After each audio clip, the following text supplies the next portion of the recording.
Ravens into the new year. Llanelli seen off. Neath 2 beat the Scarlets. The All Blacks still in the chase. As for the Scarlets, they loan Martin Madden to Caerphilly, Six Nations match practice. Neath make it a bit of a domestic nightmare.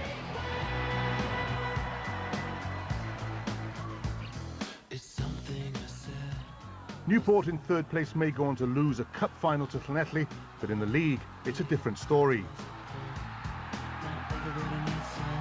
The Black and Ambers charging down any revival by the young Scarlets.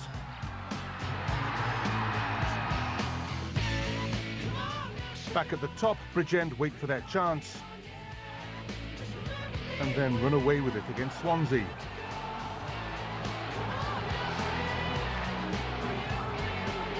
Gareth Thomas, not so much the dance of the Raven, but homage to the Bluebirds.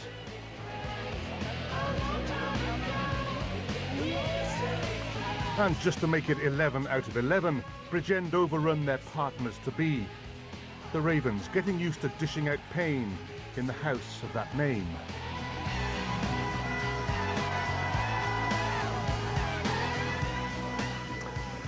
Well, here we have the table, and it's simple for Bridgend. If they carry on going the way they are, they will win it with an unbeaten record, 11 out of 11. Neath have to start a winning streak here tonight against the leaders. Now then, is it possible? Here's just a little look at what the clubs have left. Neath have to play Bridgend twice, and simply Neath have to win all their remaining fixtures. If Bridgend win tonight, and if Neath lose at Ponty on Tuesday, that's it, Bridgend's title. Yeah, I think the big thing there, you can see Bridgend, they've got 3 home games, haven't they? They've been playing very well at the Brewery Field. I don't think they'll beat Neath tonight, but I think they will win the championship, and it'll be because of all the hard work done earlier in the season and because of the couple of home games. I think you know, they'll want to win, and they want to, you know, they want to close it off because some of the boys are getting involved with the Welsh tours. But Gareth Thomas, I think, has just been fantastic this year. He's without doubt he's got to be the Welsh Player of the Year, and he could have gone to any province that he'd have chosen. So it'd be nice for for them to win and maybe go through unbeaten. But it's going to be a very, very tough task tonight. I think Mike has said Neath tonight. Jonathan? I don't know. It's very difficult. We haven't seen many, of the clubs play. All right, hang on a second. I'm talking. I'm waffling. I just think that if Bridgend can get parity up front, I just fancy them winning. But he'd want to win the championship because they haven't won nothing with Lynn in charge. So it's a big game for them. Gareth Llewellyn, him, Roland Phillips. They all want to win something, but so do Bridgend. So hopefully it'll be a good game. But I don't know, I just... Oh, for heaven's sake, man. OK, because he's gone for Neath, I'll go for Neath as well. Yeah. A glimpse there of Lynn Jones, of course. He's coach of Neath. And there's Richard Webster of Bridgend. They were back row boys, and now they're backroom bosses.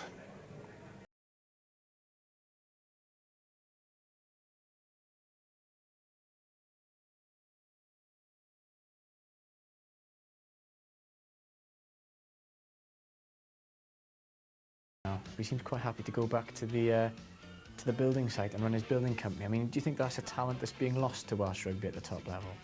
Bricklaying? No, his coaching. It's been a big thing about me. I work, so what?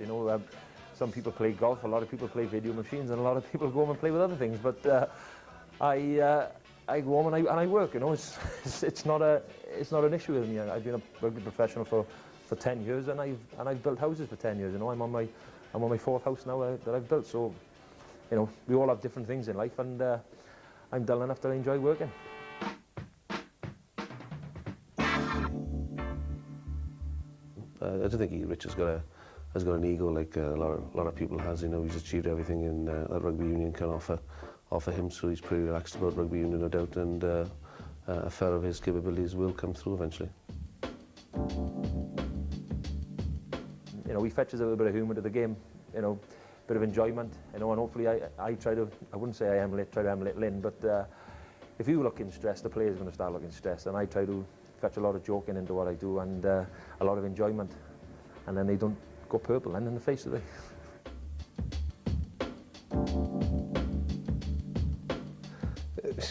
It's Neath and Bridgend, are fully worthy of the 11 to zip condition at the moment in the league. On Friday night, there's two strong teams playing against each other, and I can tell you now, it's going to be a very, very meaningful game. Make no bones about it. Not in our bag yet. It's there's a long way to go yet. We've got 5 games to go, and they're 5 very tough games. It is in our own hands, but Neath away, Cardiff away, and Cardiff at home. But we still got a long way to go yet. Nobody's taken it for granted yet. I said at the start of the year this would be my last year, because I knew I'd gone as far as I could with this team and this club, and there was the next step for rugby union and professional rugby union players. And unless the club were able to offer me a substantial increase in coaching budgets, then I wouldn't be a part of it.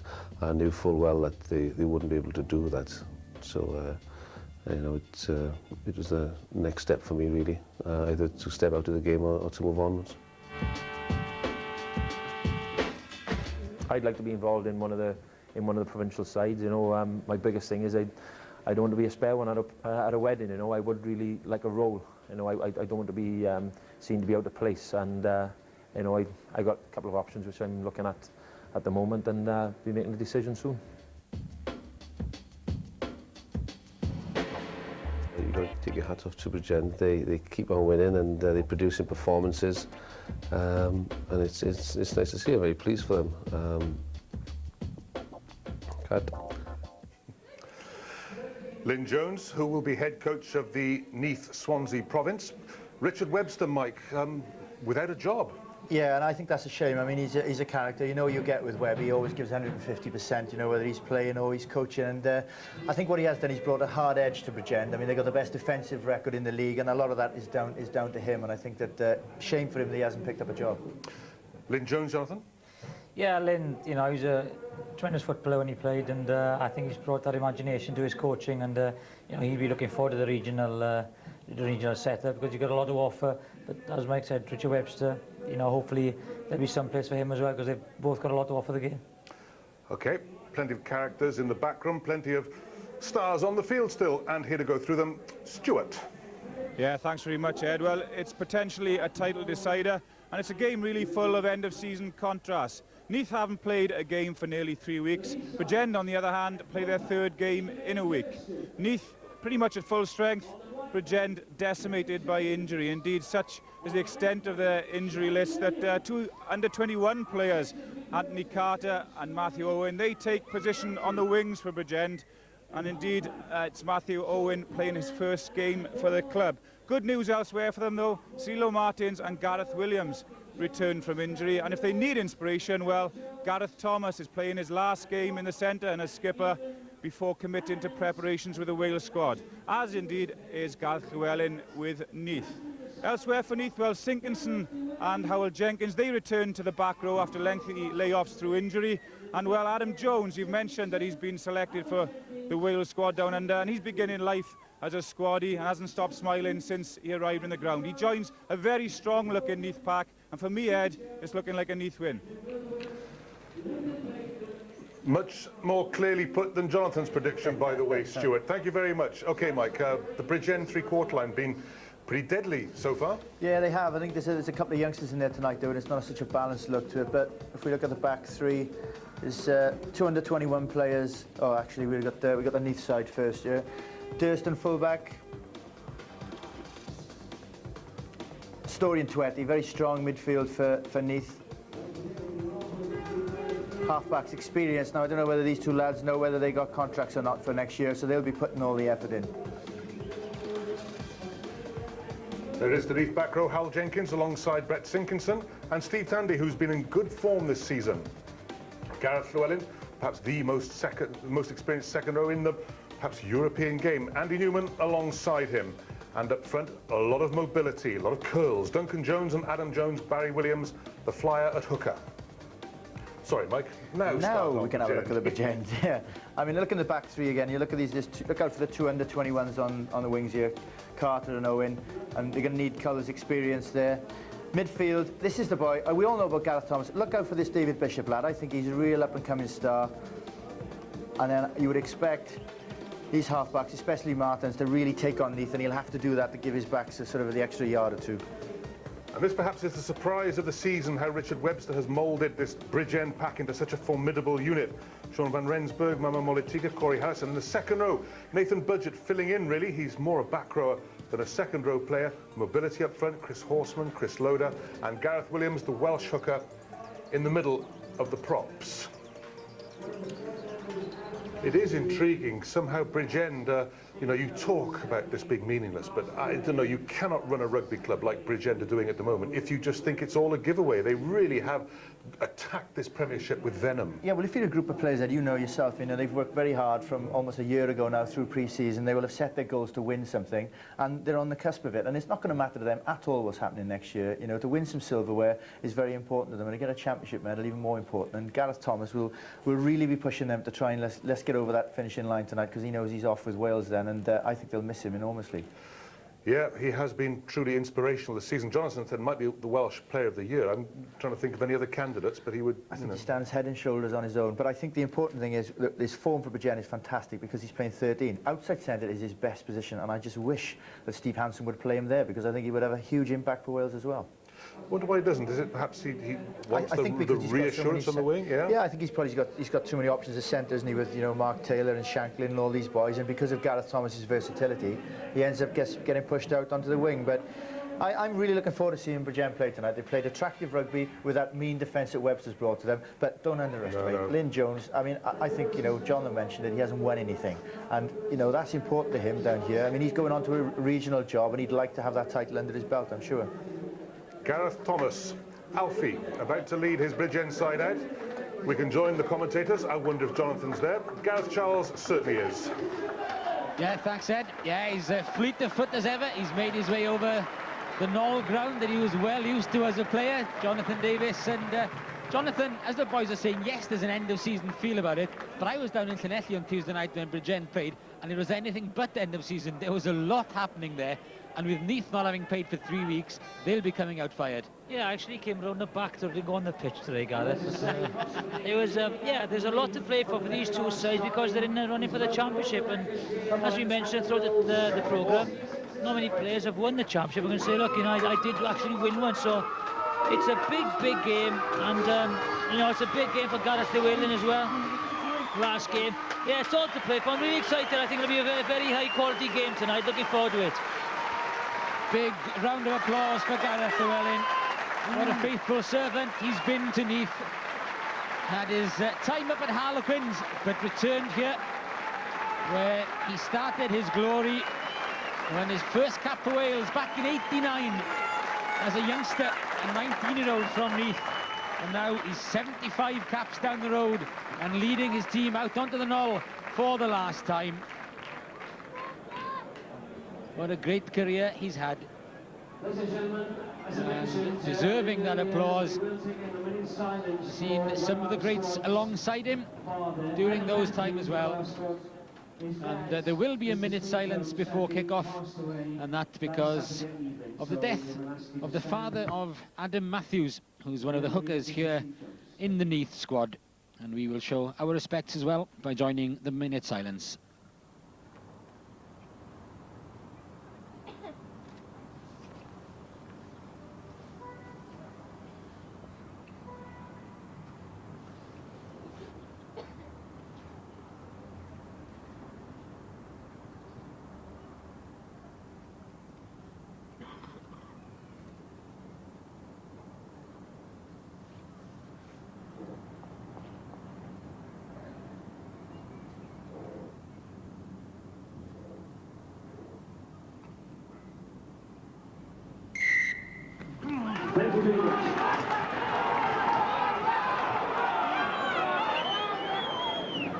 So conditions pretty much perfect, really. The dry spell continuing, so there'll be a good knoll track to run on. Yeah, and let's hope that Nigel Owens, the referee, you know, just enjoys the occasion. It is a very tense affair for those players, so let's hope that he doesn't dominate proceedings and hopefully of an attractive game of rugby. Nigel Owens of Pontyberem down the road in the Gwendraeth Valley, as Neath look to prevent Bridgend from all but winning the championship. 11 out of 11 for Bridgend, 8 out of 11 plus a draw for Neath so far. Andy Moore hoists the early ball, not taken by Sean van Rensburg, but not knocked on either, and as always leading by example. Gareth Thomas just setting it up. No hands in it, please. Martens to Craig Warlow, dummied the kick, and a nice little dummy it was as well. Just slightly nudged forward by Neath as they came into the tackle, so it's advantage, or it was advantage. And that's not bad use of the advantage by Bridgend as well, just to push Neath back outside their own 22. Yeah, it's a little bit subdued, the ground tonight, and the players have to generate their own atmosphere. And I just noticed the wind is with Bridgend in the first half. They'll want to try and put some points on the board. In those conditions, it makes sense to throw short, which is just what Barry Williams did to his skipper. And Sean Connor won't fancy kicking into the wind, into the breeze from that situation. Adrian Durston on his left foot does, but that shows really the kind of result you would expect. The ball out on the cricket square, but not that far out from Neath's try line and from the 22. Yeah, that's how strong the wind is. So you say it'll be about a 9-12 point wind maybe, and Bridgend will want to, make the most of that advantage. But yeah, Bridgend are playing a very expansive, attractive kind of game, and the confidence is very high, so they'll be looking forward to this contest. Ciro Martens, he's a tough customer. Picked up by Mama Molitika. Warlow just steps back, saw the Neath defence fanning out in front of him, with only 2 men outside him. Went for the snap drop goal, but putting it wide of the posts. Yeah, snap drop goal, but I think he checked a little bit too quickly there and just pulled it. Watch him, you see him going across the field, look how quickly he stops, whoop, and he just snaps it, doesn't he? Maybe a little bit more time there. Notice that there was no numbers on the right-hand side, otherwise you would have been a little bit deeper just to bang it over, but as I said, looking for the running option first. Superb take by Molitika. Very well done indeed from the restart, and Martens just calling people in, Corey Harris and Gareth Williams, and then Chris Loader obliging. It's Gareth Williams who's got the ball in his hands as they go into the Neath 22. Martens to Warlow. Man and ball for Gareth Thomas, but he's plenty strong enough to keep it available for Bridgend. Warlow again, little cut back inside to Etty, slips the tackle of Connor, and he's still going. And Martens can sense there's a chance to poach a try from there. Still available for Bridgend. Van Rensburg, there he is, number 8, waiting. A chance for him to charge. He releases instead to Molitika. Behind the first tackler, back to Van Rensburg again. Keeps it alive. Andy Moore in the way though. Not gonna come, go forward, Neath. Neath hold out their line, but at the expense of a scrum. Well, very positive going forward, and the Bridgend forwards have certainly improved this season, no end. Richard Webster's worked hard at them. The rucking game is good. The mauling is very, very good, and they're a lot tighter and a lot more dynamic since the start of the season. Here's a break, dummy kick and step, just steps out into Wheaty. Connor gets to him. He's just giving forwards a little bit of target, and look how they clean it. They clean it extremely well.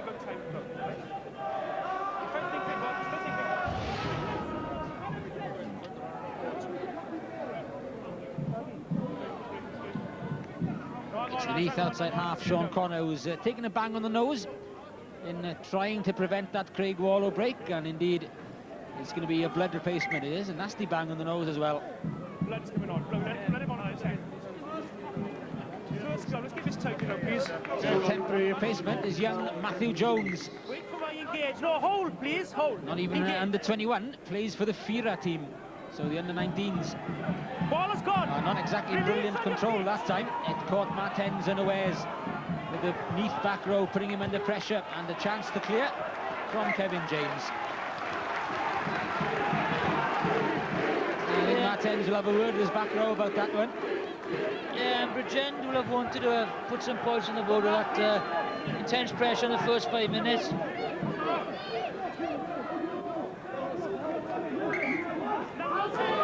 There's the Neath medical team trying to staunch the flow of blood from Sean Connor's nose. Nice take by Daniel Jones. Van Rensburg trying to wrestle it clear. Molitika with him. Horseman with the release to Martens. Warlow. Gareth Thomas. Sinkinson with the tackle. It's Bridgend ball again. Oh, nice play from Martens. Dummied inside, then found Gareth Williams on his right shoulder. Martens there again, and it's all Bridgend at the moment. Gareth Thomas gets support from Van Rensburg. That is about 18 metres out from the Neath try line. Warlow looks inside for a runner. None forthcoming that time. Just about held up. Adam Jones has to let go of it. Again, it's Bridgend ball. Neath holding out well in defence at the moment. There's plenty of black shirts in defence, and eventually a little bit hurried, a little bit panicked from Bridgend when it needn't have been. No advantage going to come. The first offence is the knock-on, okay?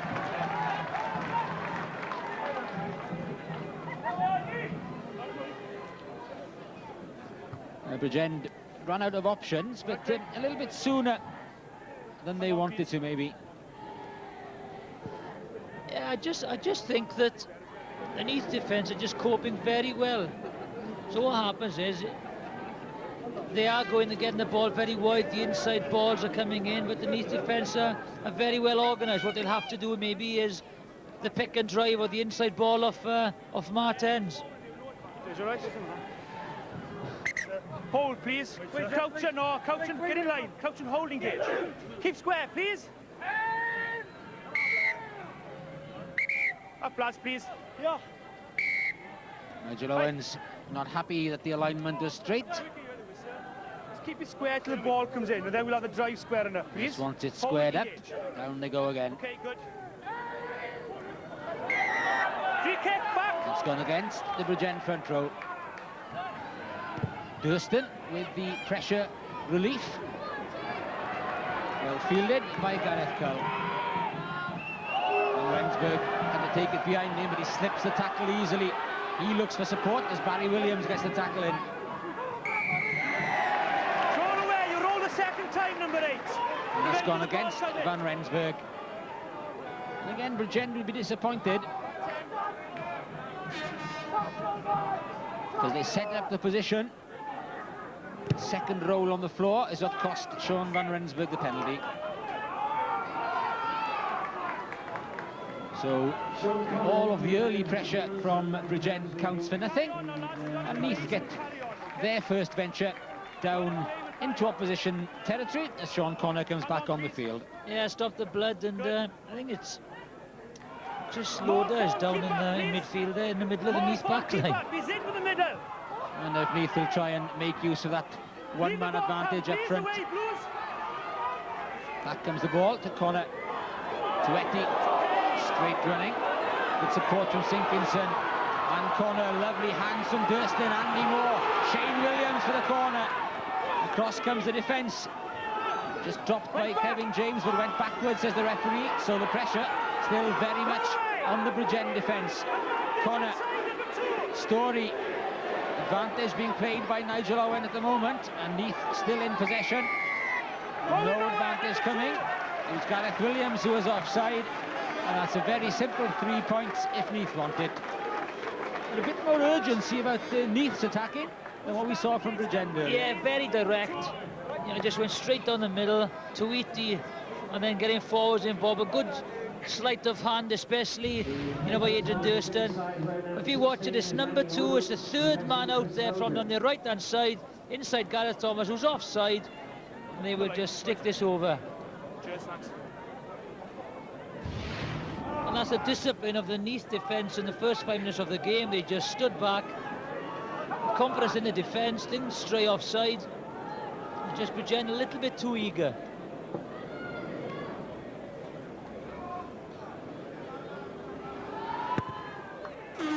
simplest of kicks for Sean Connor, and after soaking up the early Bridgend pressure, it's Neath who get the first points on the board.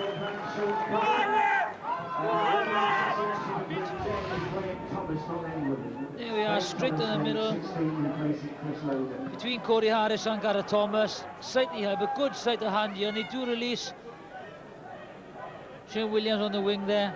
But Matthew Owen did extremely well, actually, just covered him on the, showed him the outside and just covered him. Roll away, Blues, on your feet, Blacks.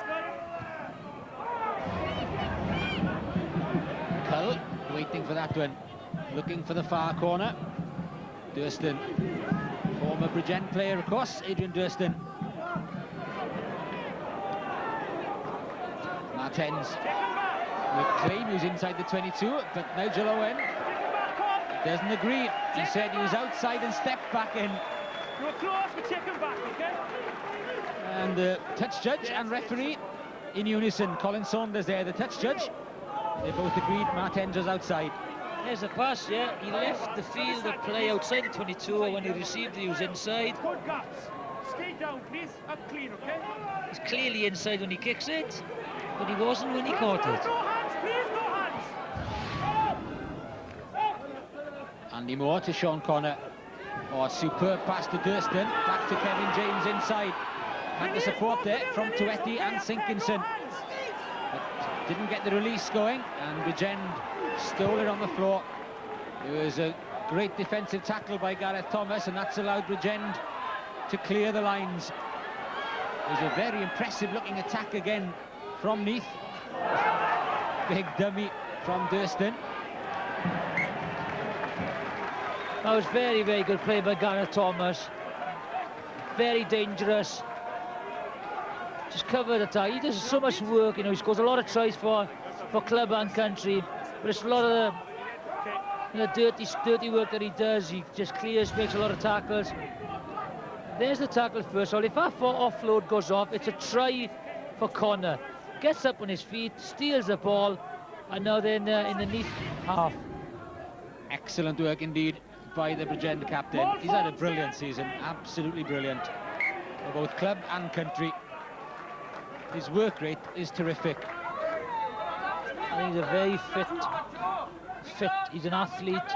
He works hard at his training, and the thing is, he does enjoy himself as well. You know, he does have a pint, does enjoy the, you know, the other part of the other side of the game. And I think you've got to do that. You've got to have a release. You've got to enjoy it. Everyone says it's a drinking culture, but that's a lot of rubbish. It's just when people finish work on a Friday, they have a beer, same as rugby boys. Yeah, because he is, as you said, he's one of the best trainers going. Well, he could be a 400-metre athlete, so as a lot of people say. Good drive by the Neath forwards. Andy Moore with Brett Sinkinson right there for him to secure even more possession for Neath. That one off the outside of the boot, but also via the hand of Corey Harris, so it will be Neath's throw. A very dangerous kick there by Connor, because the defensive line was up very, very quickly. He just threaded through the defensive line and really sliced it off his right foot. I did ask you to stay in, you got two, no? But tell him to go back there, okay, or one of you stay in. Advantage of free kick, all right? Only one of you there, please. All right? Okay, thanks. And the fact, it didn't come off the hand of Corey Harris, because it is a Bridgend throw. Oh, free ball for Daniel Jones. They all move back, and Gareth Williams goes on a romp downfield. Back to Martens. Martens trying to keep it alive, and managed to do so, did he? No, the whistle just denying Gareth Williams, who set it all up in the first place. Very clever ploy in the Bridgend line. Now, but Gareth Williams just gave the ball too early, I think. Here's the break, he's away. He's got to stand Kevin James up, doesn't do it, and Kevin James does well defensively, but he just gave a little bit too early. Martens managed to keep it in field, but he was just knocked on. But that's the mobility of the Bridgend hooker. Had won him 3 caps in the Six Nations Championship this year. Problems with that is in the scrums. Keep it up, please. Engage. Andy Moore, very unhappy with the scrum, protesting he can't get the ball in. I'm not going to guess who it is, 16 okay? on there is Graham Thomas. He's the replacement for Chris Loader, we saw leaving earlier. There comes the wheel, picked up by Howell Jenkins. Well protected for his scrum half. That's James Story taking on the kicking duties that time. And Gareth Cull just seeing the ball stand up on him and away from him. Strength to win. Yeah, just watch this now. Great ploy. And he's away, Williams. He's just got to straighten up and give it a little bit later. And Celo Martins has passed Kevin James. The defence was coming across. But he plays a lot of Sam's Gareth Williams, and he'd be disappointed that he didn't hold the Neath wing. Couple of fingertips later, and Van Rensburg is there to clear up. Martens with that hook downfield. Juggled but caught by Kevin James. And that's a nice bounce for Adrian Durston, the way it's worked out. Great run by Durston as well, looks outside him. Tuetti can't take it on the half volley. And Bridgend will have the scrum. Sorry, man.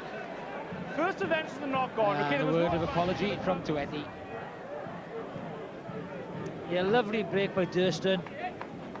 You can see that there is support on the outside. Tuetti, the ball just died. It was unfortunate for Neath that Shane Williams had come infield then, because Durston was looking outside for the flyer. Okay. Quickly taken by Martens to Molitika. Warlow, his kick is charged down as well. There's a succession of charge down kicks. Now Neath could have numbers, but they've come to the blind side. Connor, oh, lovely pass to Story. Takes on Gareth Cull. Doesn't get much change out of it. Kevin James arrives, but so do the Neath defence. Connor, Tuetti, Llewellyn, lovely flick on to Shane Williams. Matthew Owen stands his ground, and it gets a little bit untidy from there on in, and it does indeed go forward. Very good hands by Gareth Llewellyn. Got the ball away because Gareth Williams had lined him up, but just a little bit too slow. They're all a bit flat. They need to stand a bit deeper to get onto the ball. This is the long pass. Look, he's standing still. He's been targeted. Does extremely well to get the ball away. But it's very, very slow and very lateral with no depth. And they just got to put a little bit of depth on it, because when they do have the ball, you know, Neath look a little very dangerous because they're a little bit more explosive than Bridgend at the moment. There's the Scrum 5 website address for all your thoughts, as always. The Welsh squad, of course, just announced this week for the tour to South Africa, with 4 captains involved.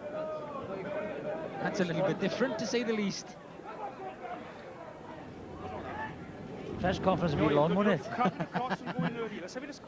And the highlights to come of the weekend's rugby. BBC Two Wales, 6:10 on Sunday evening. The Philly Cardiff tomorrow, Swansea Llanelli, match on S4C live at 5:30.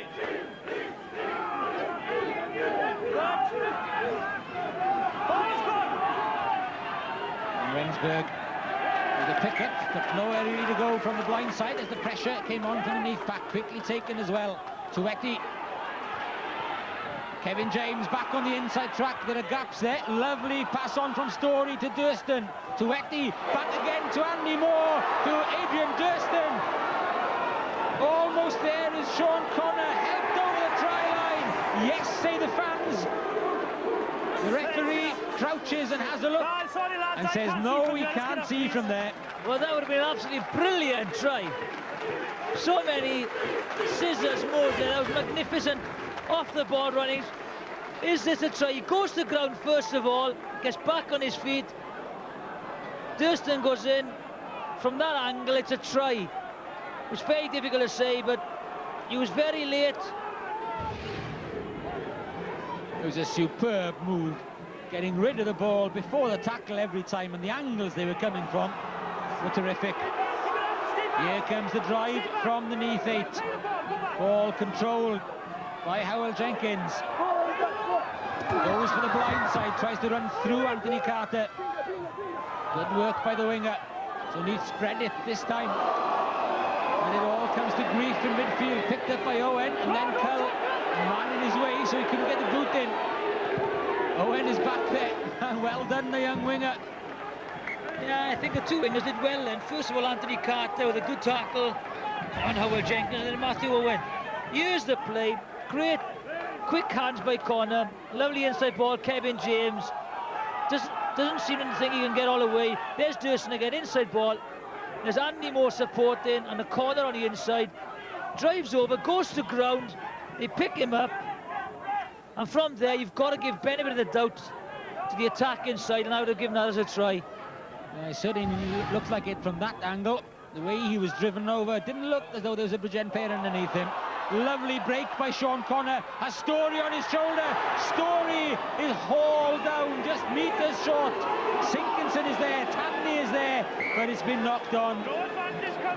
And Neath are getting so close, but at the moment they just can't cross that try line. Yep. Bridgend started extremely well. And again, dummy run around straight to the middle. Good support play by the centre, Story. Ball goes loose. It's a flicker they should have just cleared out there, and they had numbers on the left and right. Tremendous drive from the Neath back. And it's gone against Chris Horsman. No wonder there was real pressure on that Bridgend front row. I think he should have left that go a little bit more, because Neath had the shove on. They were in the ascendancy, and that could have been very interesting to see how they would have defended. Let's see where the ball is first of all. The ball goes back. The shove is on. Nah, had to blow up. This will be an easy 3 points for Connor again. Tell you what's interesting, Jonathan, given that scrum, it would have been very interesting if Neath could have gone down for a pack-down scrum there again, rather than a kick-and-go. Yeah, but, you know, the wind is at their back, so if they can just get some points on the board in the first half, they can play the game in Bridgend 22 in the second half, and they'll be happy just, you know, taking easy points like this. The second penalty for Sean Connor is even easier than the first. And though Neath can't cross the try line at the moment, their pressure is bringing them points. 6 of them in the opening quarter. Yeah. The Neath pack have taken control now. They realised they've tried to spoil the scrums, and when they are getting the ball in hand, they are very dynamic. Roll away, Bruce! No hands, please, rapid form! Gareth Cull has called for that again, and the pressure from Shane Williams did well, but Sinkinson was there to haul him down and try and turn him. Out comes the ball on Bridgend side though. Nathan Budgett. Release, please! Martens, Wallow, very little option really, but to angle it downfield and just try and nurse Bridgend forward. Yeah, that's what Bridgend will try and sort out in the second half, or hopefully the latter stage of the first half, is every time they get the ball, they seem to have less attackers than Neath have got defenders. And they've got no option. There's too many people committed to the rucks and mauls. When the ball does come out, you know, they're short in attack, so they'll have to sort that out. Numbers, please, I've asked him now, back you go. It was Andy Newman who took it. It was Bridgend who got the numbers wrong at the line-out. Nigel Owen had pointed that out to Corey Harris and Cirilo Martens at the previous line-out. They still didn't get their maths right. And again, Neath clear competently enough up to halfway.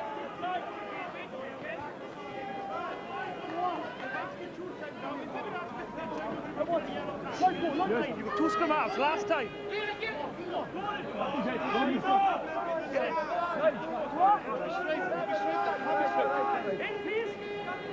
Howell Jenkins has had his fair share of injuries this season, just patrolling the front of the line, forcing Bridgend to go longer. Gareth Thomas with a pickup. That's okay. Sean van Rensburg. On your feet, please. And again, Craig Wallow with just one man outside him. And that And Anthony Carter having to chase a long way down, and it'll be a fruitless chase as well, with the ball bouncing away over the dead ball line. Yeah, as you mentioned, on his own at the back, no option.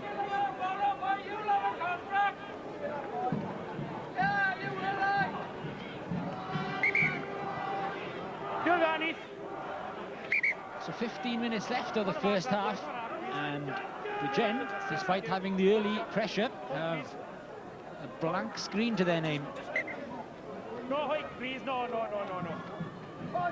Engage. Square, please. Hookers, keep up. Good. Stay down, please. Andy Moore back inside to Howell Jenkins, to Steve Tandy. Good support from the Neath back row. Connor, Story getting under the tackle and again making it available. Came off a foot, so wasn't knocked on. Tueti.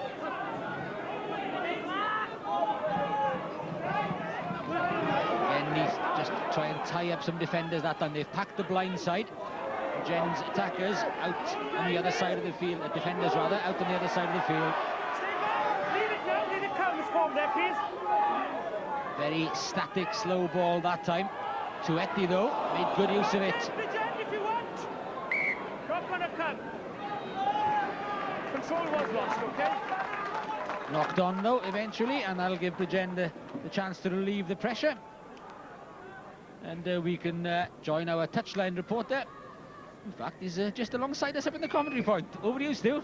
Yeah, thanks very much, Carl. I've had to come up here to hunt down the Neath assistant coach, looks after the back line here, Kevin George. Kev, as a coach, do you take pleasure from those attacking movements, or is it frustration that they weren't finished off? Firstly, pleasure, obviously, with changing the angles and the good running off the ball, but frustrating we haven't finished anything off. But we're looking very dangerous at the moment, and into a stiff breeze, and we know we wanted to carry the ball, and yeah, we're opening up nicely, so just keeping our heads together now. Took the boys a little bit of time to wake up, left a little in the dressing room, did they? I think with the wind, teams tend to come out with a bit of fire in their belly, and we knew with them having the kick-off that we were going to defend for the first couple of phases, and they came hard at us and contained the ball, but we held up well and we came back strong. At the moment, then everything going to plan? Yeah, nicely. Good. Thanks, Kev. Just a bit worried of health and safety was stored up on his country with us, that's the only thing.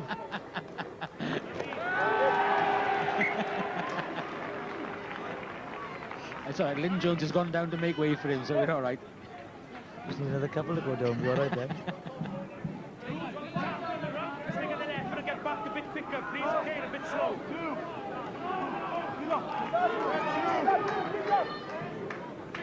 Come in, please, get in. Harry Williams, no longer required by the Welsh setup, not for the moment anyway. Neath fans thought that the Bridgend forwards had come through a little bit too quickly on that one, and just a little bit of tension brewing there. I think the officials got that wrong, actually. He's gone for a Bridgend scrum, and he was knocked on by Bridgend, so I think... I can't feel let's move the hands in. The first offence, Yes. is black. First offence is blues, He's okay? changed. Scrum down. Change his decision. We can hear him. Can he hear you as well? I think you can hear the crowd. Engage.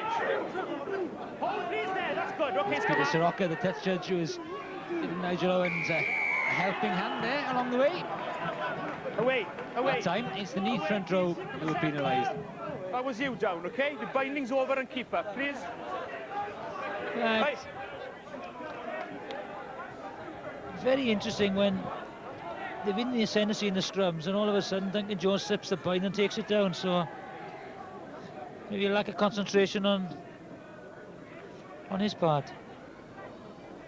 Duncan Jones, capped last season and the season before, and a tight head prop Adam Jones, looking to be capped when Wales go on their summer tour. You keep up and over, please. Two Jones boys, the Neath Hair Bear bunch.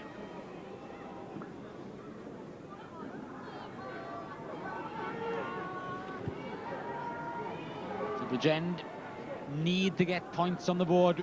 They are the ones, remember, who are wind assisted in this first half. Half an hour of which is just about already gone.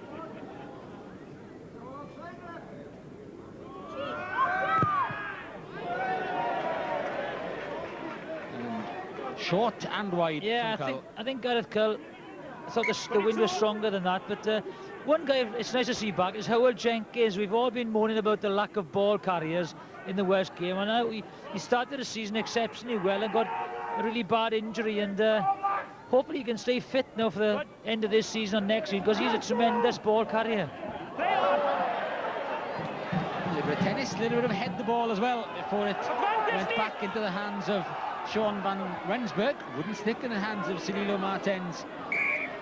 No, you're under pressure kicking, there's nothing there, so the advantage is back here, no advantage, okay? Just a little bit too loose for Jen, aren't they? They need to tighten up just that little bit, suck a few defenders in, then release the backs, because the backs do look sharp. A lot of youngsters in there.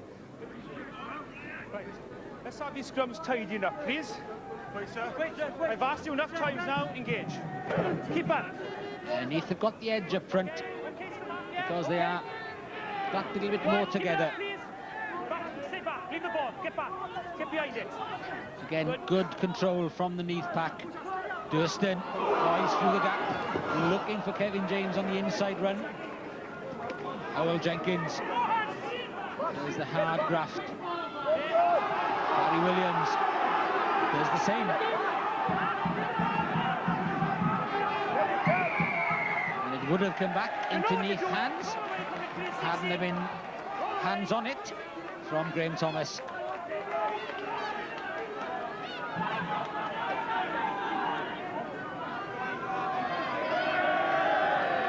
Neath know when they can do the quick offload and do the fancy stuff, and know when they have to just take it on, take in defenders and set it up.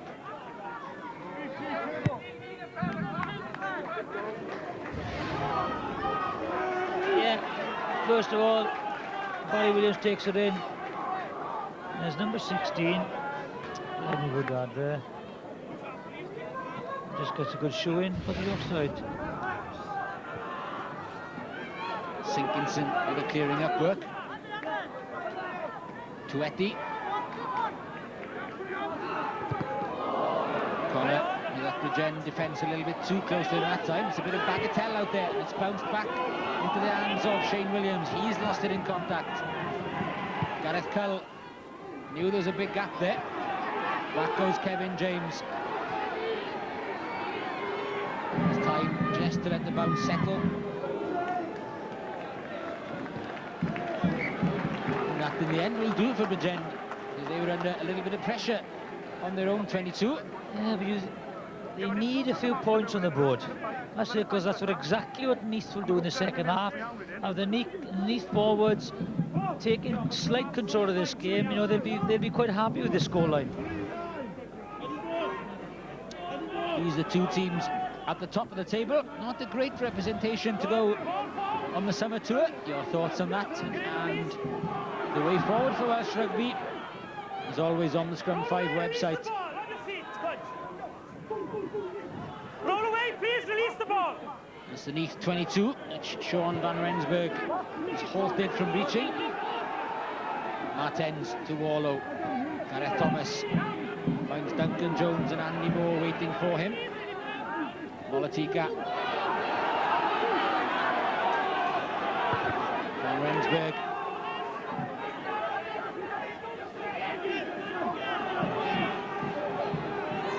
Bridgend need to tie up more Neath defenders. They've got the advantage of a knock-on at the moment, so a scrum is theirs. If they can't use it, then indeed that's all they'll have to settle for.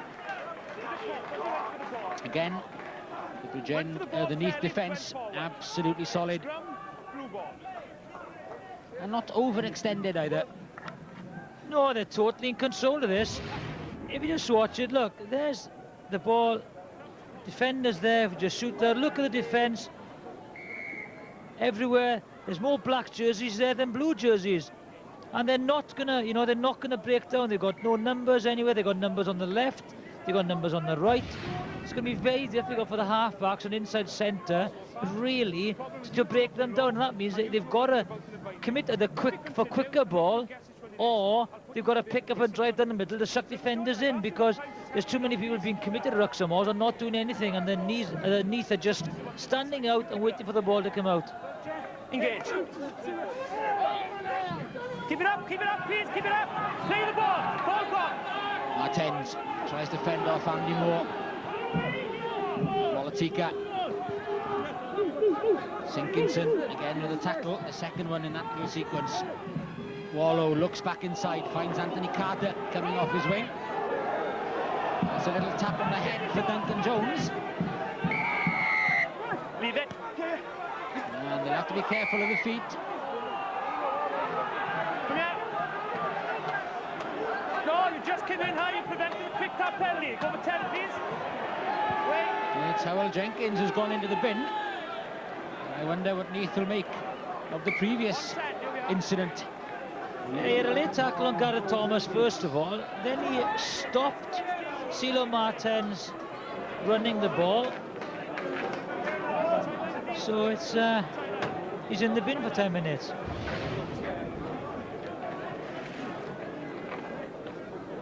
Oh, there's a little stamp there by Chris Hoseman. There's another little stamp. But, nothing really.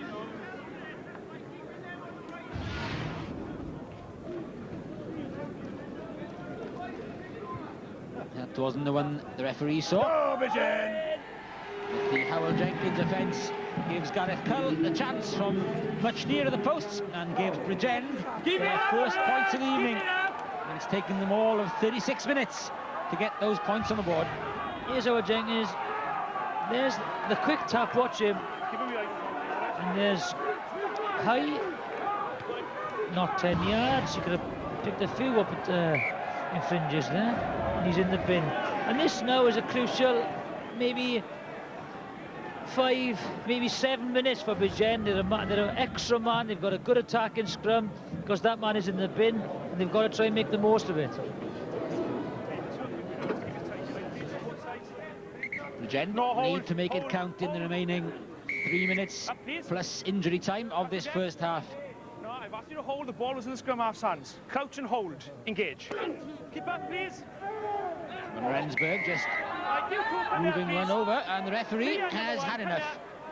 He's told them time and time again about the scrummaging. I've asked you now enough times, and penalties going up 10 minutes, please, the both of you. Now this should open the game up because there'll be 2 back row forwards coming off in a second because we've got a scrum. Decide which one of either back row is going off because we need 2 new props on the field.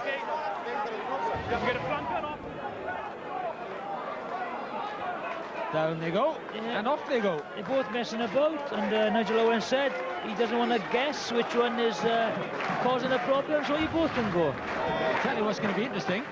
Bridgend haven't got another prop on the substitutes bench. Chris Loader's gone off injured.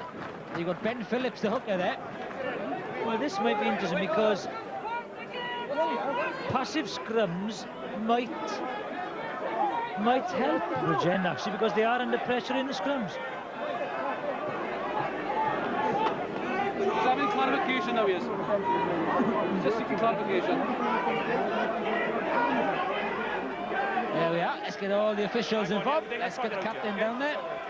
4th official. Now then, this has really put the cat amongst the pigeons. Who's coming off on your side?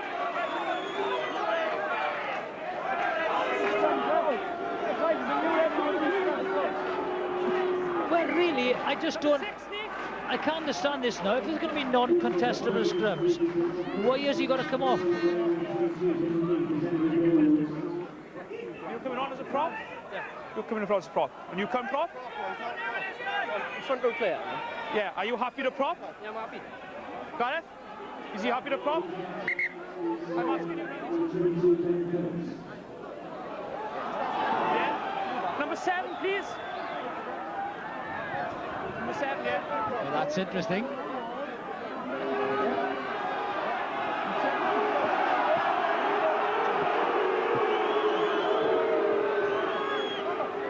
I think the reason they're clarifying this is because, you know, there's an incident earlier on this season where a young lad, you know, broke his neck, unfortunately, and he sued the WIU. And now he was asking if... But Ben Phillips has gone as hooker. Gareth Williams has gone over to prop. And this is interesting because it's really gone off there as well. Andrew Millward, the replacement prop. Well, you can't blame Andrew Millward, can you? He's a prop forward, propping against a hooker. He's got to try and get in his face and mess him up, because he is a hooker. And while all that is happening, and the referee has a word with the two packs, we can go pitch side. With somebody who's much closer to the action, Stuart Davis. Yeah, thanks very much, Gareth. Total chaos on the touchline here. Lynn Jones, Neath coach, anticipating passive scrums, was about to send Jamie Ringer on and use his pacer on the pitch. He saw that it was Ben Phillips being offered by Bridgend. Ben Phillips, normally a hooker, happy to contest in the scrum. Quick change of plan, and it's Andrew Millward that goes on, and we've got quite a contest in that front row. I don't know about a contest. I think we've got chaos in that front row. I think they'll all have to sit down at half-time and really consider it. But Neath want to make hay before half-time. Shane Williams robbed though by Mama Molitika. And he left it there, and he was picked up by Andy Moore. Well, there's chaos here, isn't it? Oh. And then away again. There goes Cirilo Martens. Roll away, please, roll away. Molitika. Gareth Thomas. Straight out to Craig Warlow, who has played wing this season. Anthony Carter drives into Kevin James. Not the wisest of things to do. 6'2" and 15.5 stone of him, with Dave Twetti there in support as well. As a Bridgend player, I would have certainly have said, no, I don't want a scrummage, and had 10 minutes of passive scrums, because they are under a lot of pressure, and they will be under even more pressure now, so I don't see why they wanted to have scrums. Should have been passive and said, no, I'm not happy to scrum, we'll go passive. Well, the whole point of that is a safety issue, as you were pointing out earlier, that nobody does get injured because of a lack of experience in that front row. Connor fires it downfield, and I think the players and officials will be glad to hear that whistle for the end of the first half, which isn't that far away.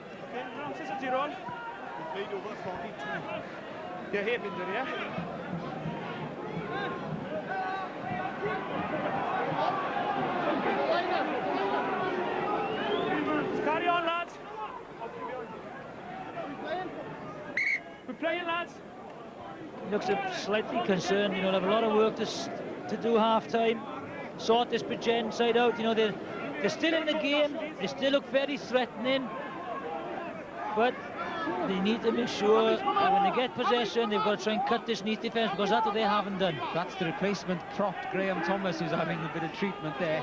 So if Bridgend lose him, then we will have passive scrums definitely then. No hands in it.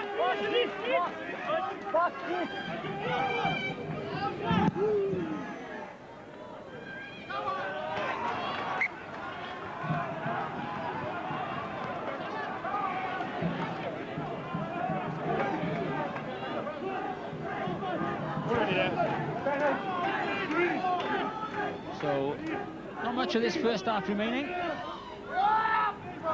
Bridgend are the ones who really want to score, because Neath will have degrees in the second half, but it's Neath at the moment who look more likely, but they're the ones who add to their total. Referee playing advantage at the moment.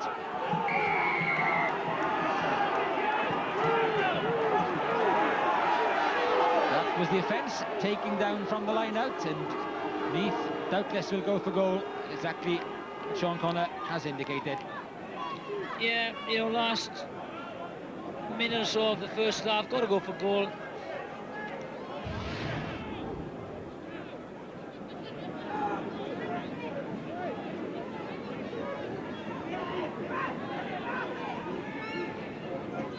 That was the illegal bringing down. I mentioned earlier, it's Graham Thomas, not Lenny Wood. He's on the wing, isn't he? So I don't know what he was doing up front. Yeah, Lenny Woodard, one of the Bridgend replacements. That shows depth of their injury crisis at the moment. That's hooked by Sean Connor and put wide. So Neath don't add to their tally, although the referee, after checking both watches, decides there is a little bit left to play.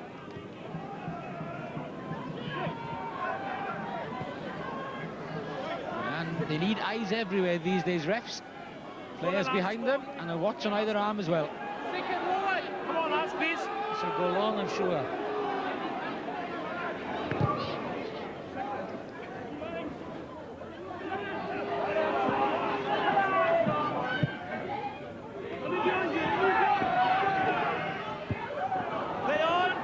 Indecision in going for it. Andy Moore saw there was nobody home there. Gareth Cull got back, and the clean catch given. Away goes Cull.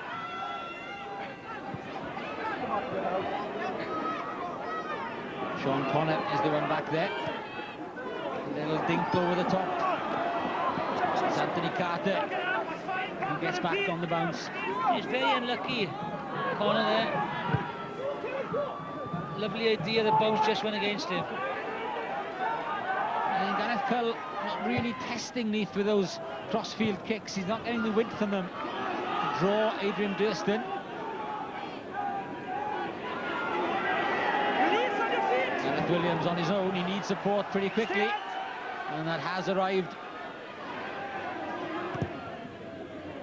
Again, not a tester for the last man back there, Andy Moore that time. Wallow keeps it alive.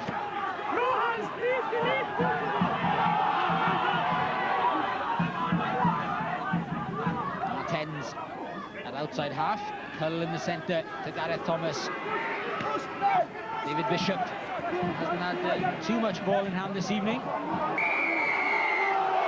And over the top, failing to stand on his feet, was Steve Tandy. I think he's got to go for goal. Let's roll away, please. It'll be the last kick before half-time.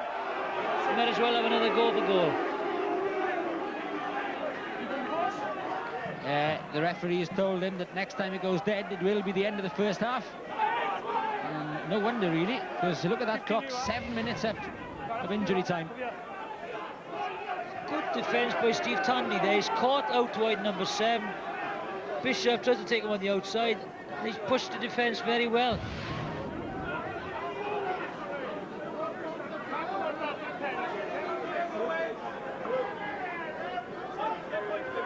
What?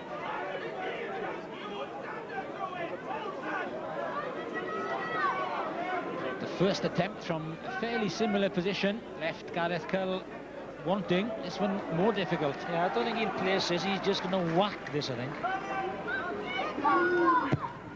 And the result is fairly similar, short and wide. Sean Connor puts it out of play, and that does end the first half. And it'll be a first half with which Neath will be pretty pleased, and Bridgend will be disappointed. Not a try between them. 2 kicks to 1 to Neath, and 6 points to 3. Yeah, Bridgend started well, but it's been Neath's half. But neither side has created much. Neath had one opportunity and maybe should have been given a try. But it's all about defence at the moment, and that last pass is going to grow. But I still feel there's a lot more to come in the second half. But Neath will start as firm favourites now with the wind at their backs. The breeze to favour Neath in the second half. Let's hope we can get some tries rather than just the kicks we had in the first 40 at half-time. It's Neath 6, Bridgend 3.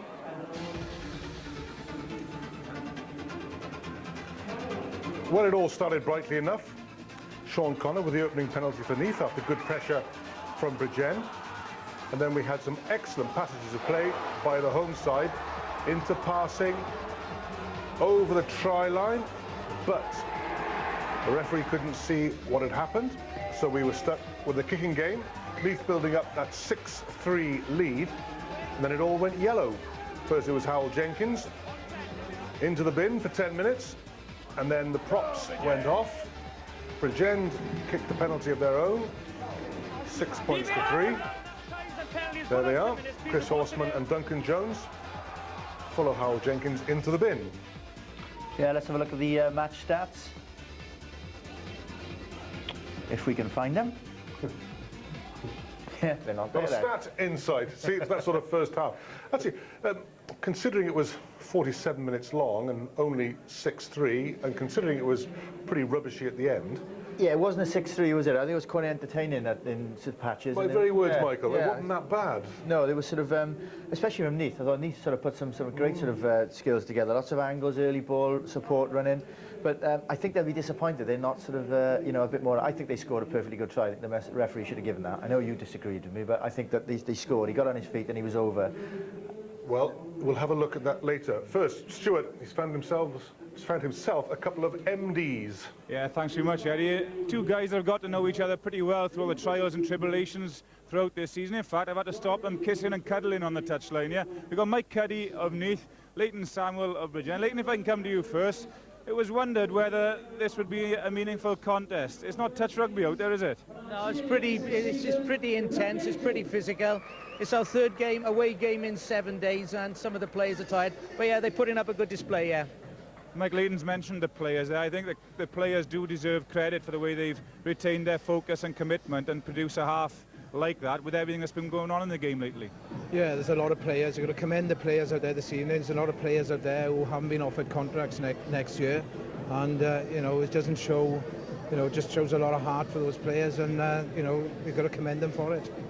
And Leighton, I know how passionate you are about Bridgend. How galling has it been for you that, you know, the credibility of the competition has been questioned just when Bridgend are riding high and sitting pretty at the top there? Oh, we're doing very well. This is my 4th season. We've built up a good squad, a good coaching squad, and it is galling and it is very frustrating that it's all got to be scrapped. But Neath responding to the challenge, Mike, a bit of a spanner in the works at the moment, win behind second half, things looking good for you? Yeah, they're looking good, but you know, it's going to be a difficult second half. You know, it's a must-win game for us this evening, and hopefully we'll come away with a win.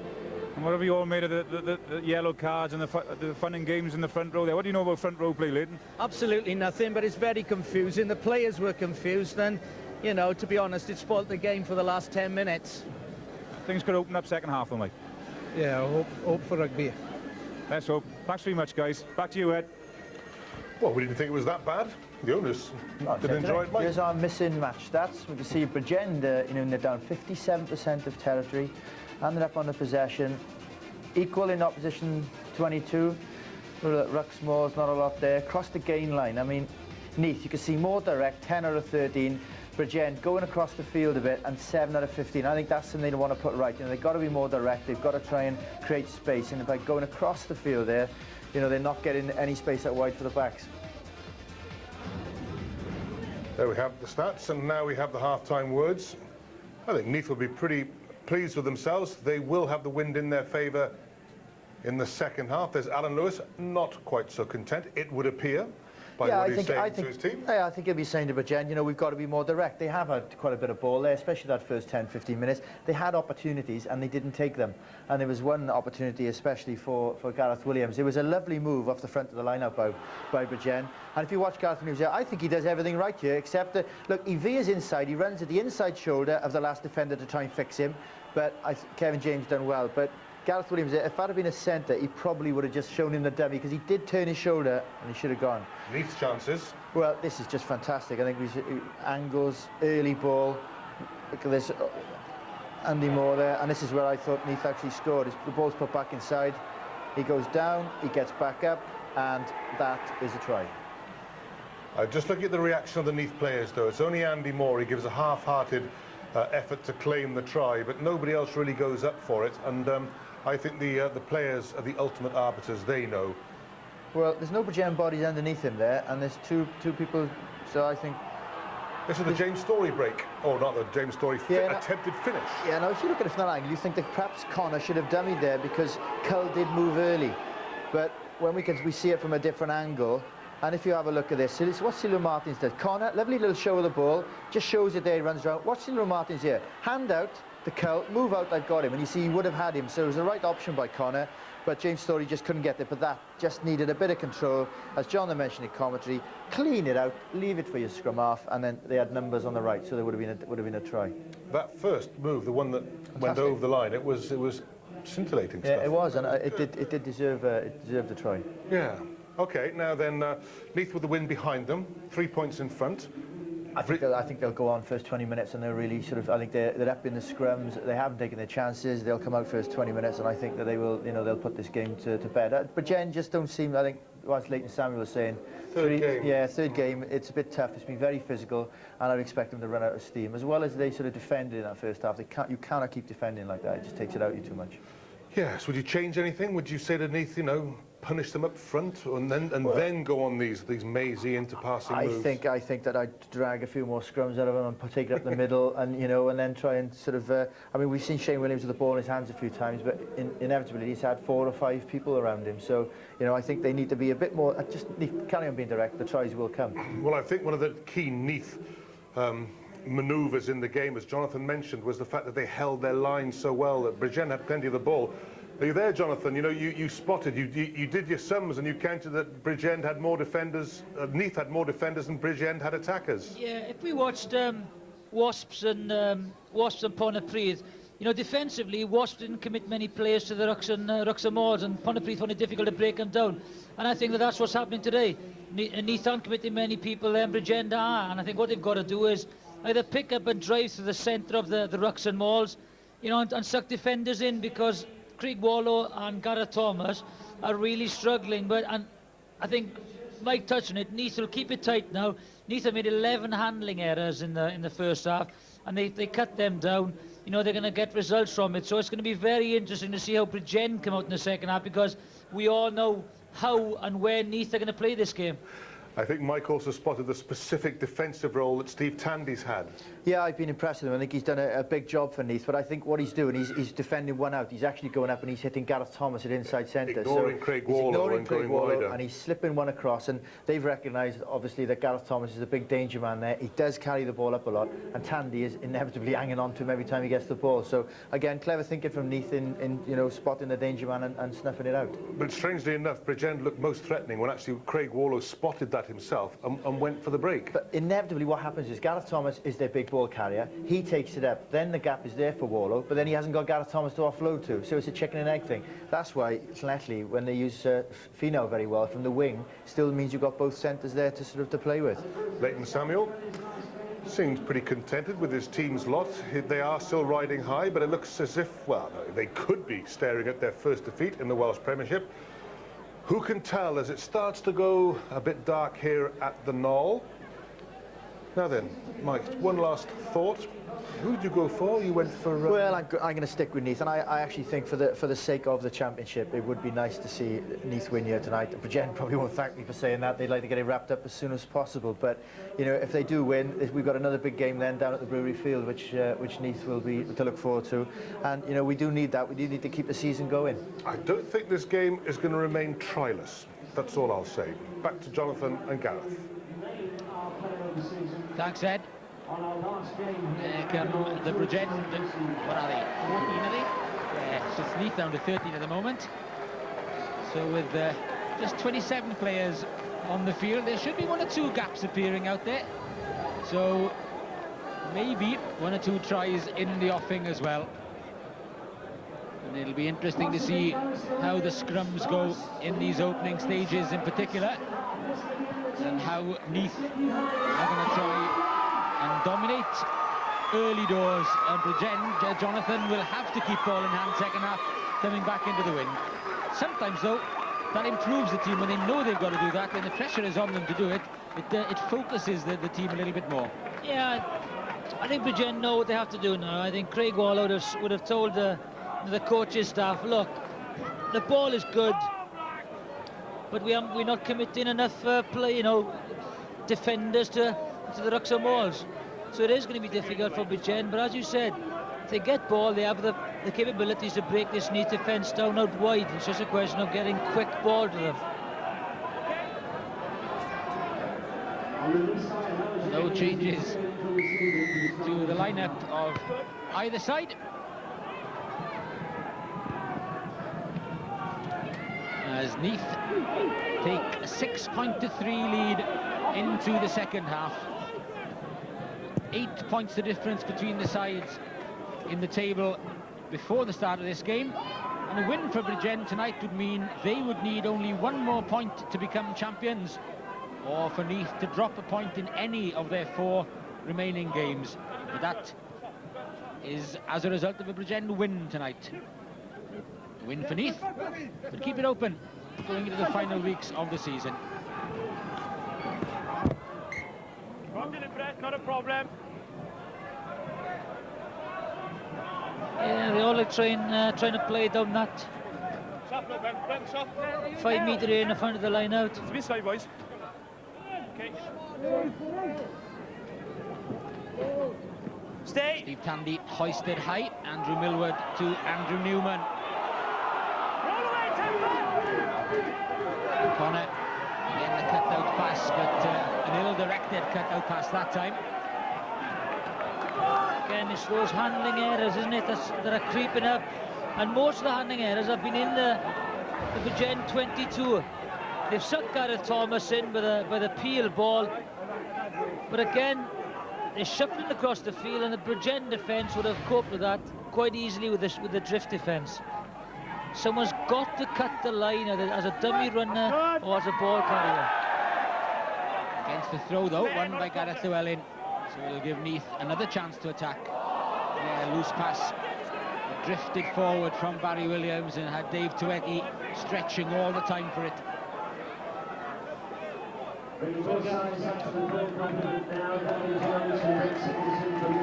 Now then, here we go.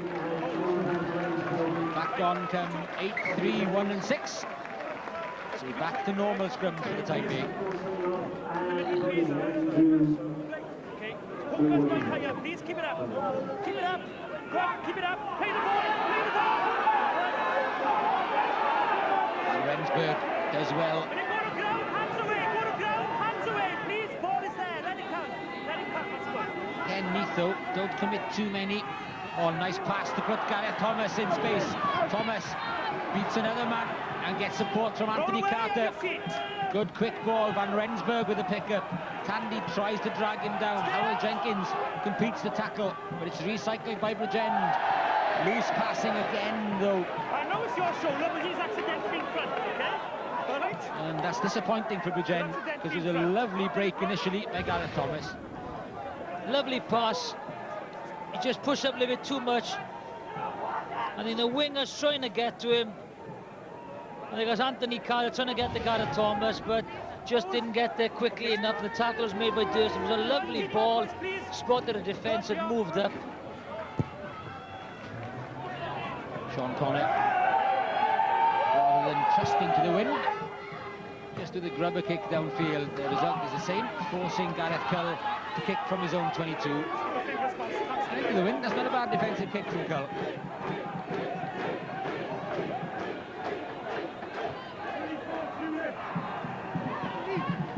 Yes, come after a problem. Go in, please.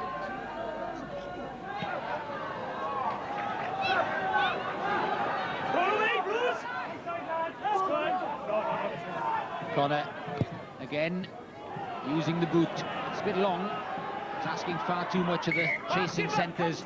They weren't even in the frame. There they are by now, 13 Story, 12 Tuetti.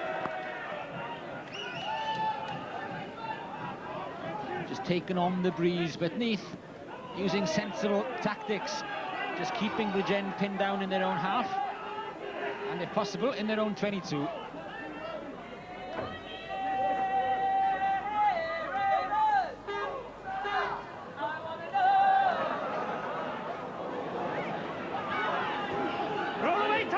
I don't know about having a go at Stewart, Jonathan, because you're the one who just busted the chair up, yes?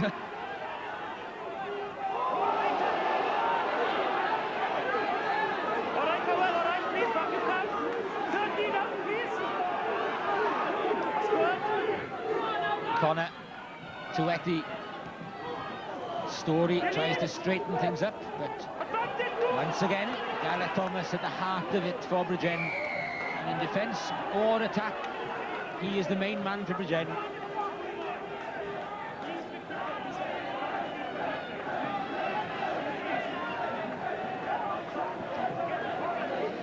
Yeah, it's Neath playing a simple game, playing a territorial game, and something will eventually come.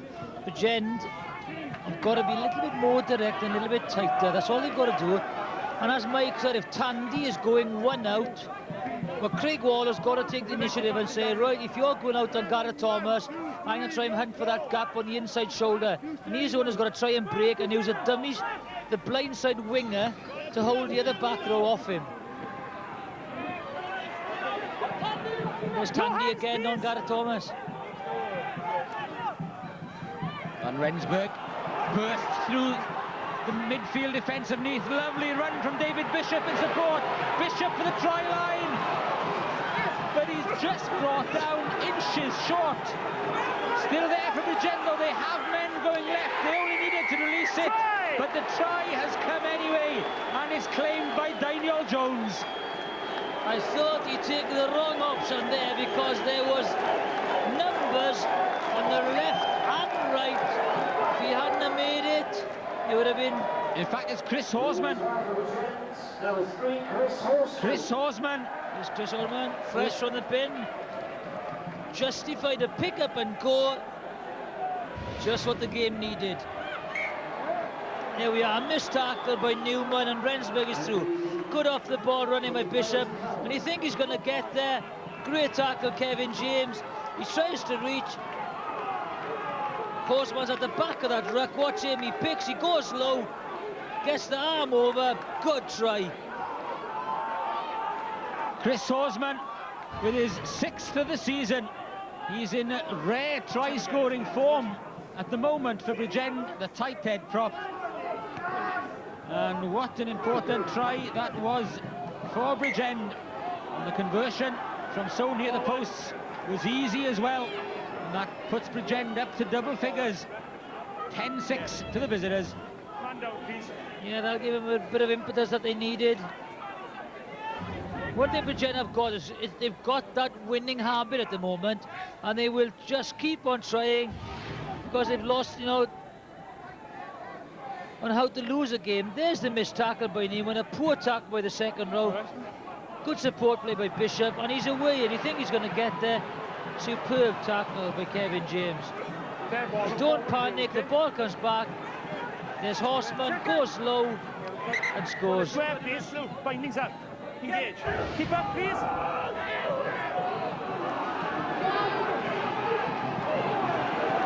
Roll away, on your feet. Don't stay out back. Well, that should G the game up as well as Bridgend.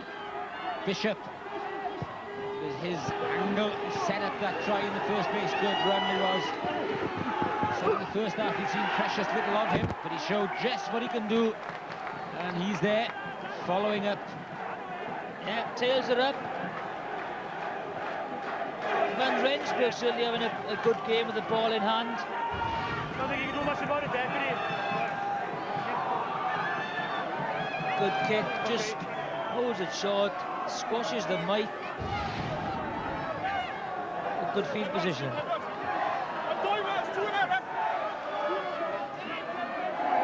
Out you go, out.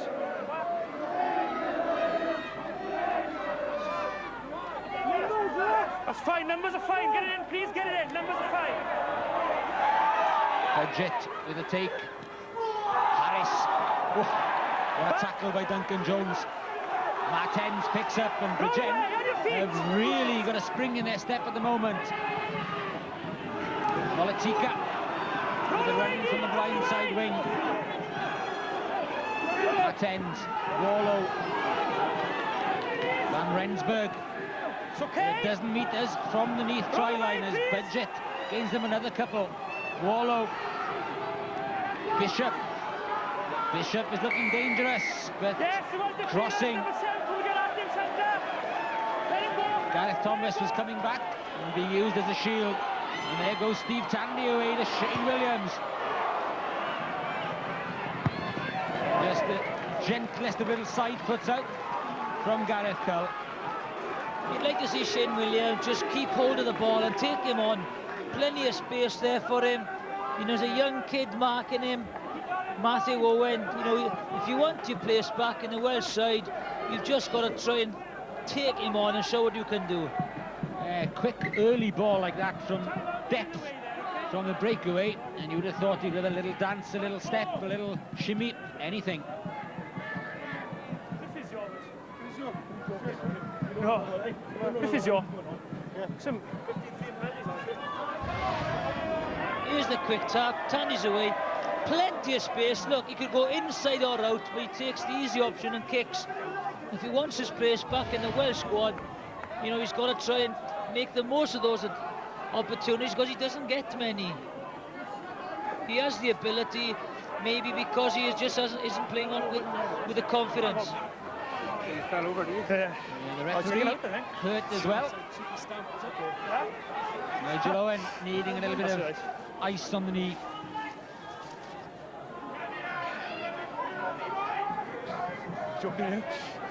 Nice line and tie. Okay, thanks boys. Yeah, thanks. He's a Welsh comedian, isn't he? So. More form, keep up now. No, you're down, not a problem. Stay back. Keep going. Stay moving. Stay out. Leave the ball come. That's been stolen. Stay on your feet, no. If you stay on your feet, both of you went down and back. This will be an interesting decision. I don't think Connor's not the longest kicker in the game. Does he fancy it or not? No, he doesn't. Catch and drive.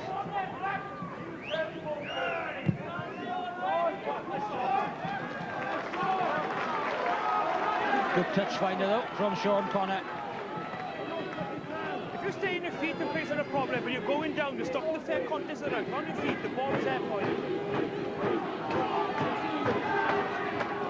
So, Bridgend have a bit of defending to do. More form, Didn't keep up, defend the Bridgend, line out. please. They will defend the drive. That's okay, last feet, that's good. Leave it, you two, leave it. Just trying to work out Going, leave it, please. where's the Don't point leave of it in attack there, from Neath. fine. Good. Keep it clean, please. Neath just switching the ball away from the Bridgend defenders. Tandy, the one in possession at the moment. Still going towards that try line. Now it's brought to a halt. Leave the ball come, please, back. Back. Standing start though for Neath this time, which is why Sinkinson takes it on. Takes away the fringing defenders. Again, it's slow ball, which Barry Williams then takes on. More of the same from Howell Jenkins, and they try and inch their way ever closer to that Bridgend try line. Adam Jones. Connor. Shane Williams, dangerous. Shane Williams still going, and Shane Williams has made it. Through all the big boys, it's the smallest one who comes up trumps. The dancing feet of Shane Williams. There we are, just a bit of confidence. Take the ball on, run at the bigger men. Shows what he can do. Very quick on his feet. He's very tricky, you know. And that's what the general public want to see is Shane Williams running with the ball in hand. It's a step inside, comes off his wing. He's going to support Shane Connor. Nathan Budgett misses the tackle, and he has strength to carry Van Rensburg over. They won't be happy with the defence in Bridgend. Runs through Budgett first, who should smash him, and does extremely well to get over.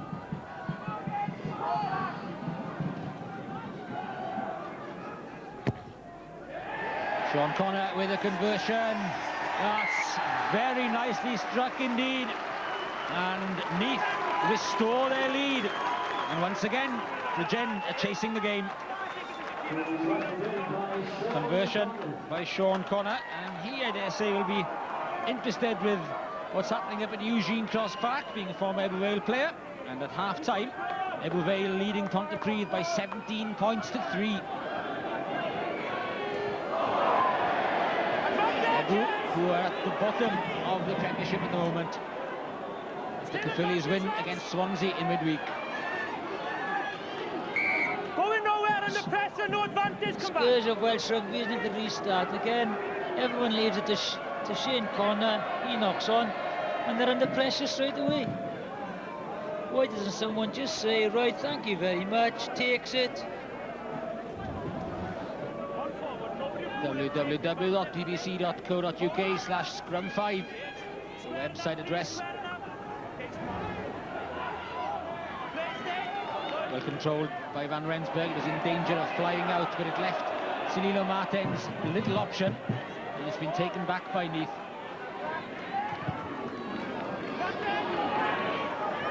Thurston's kick, taken by Carlos option number, that's yards forward.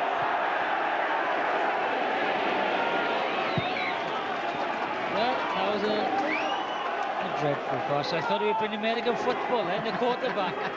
Gareth killed the quarterback. Watch this, do you think this is forward? Hang on, there he is. Keep the 10-metre line as a guide. Hey, catch up, boy. There's the wide receiver, but unfortunately, should be behind him. See what the first see in the second half, please. Engage, keep up, please, bind up, keep up. Good, good. Howell Jenkins on the charge.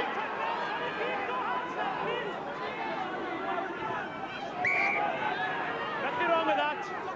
That's a fair contest. You were forward, nothing formed, just a pile up, Neath ball. Nothing wrong there. Yeah. Little adjustment to the headgear.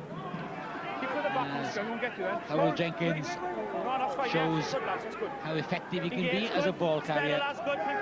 Adding no weight to that scrum, he's ready to pick up again.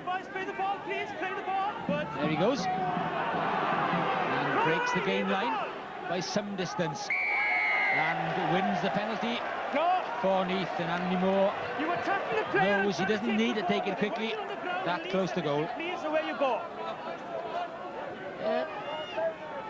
David Bishop made the tackle, didn't release the ball or roll away, tried to steal the ball from Howell Jenkins. Now, okay? I think it's someone's going to be okay with them, someone's going to go in the bin.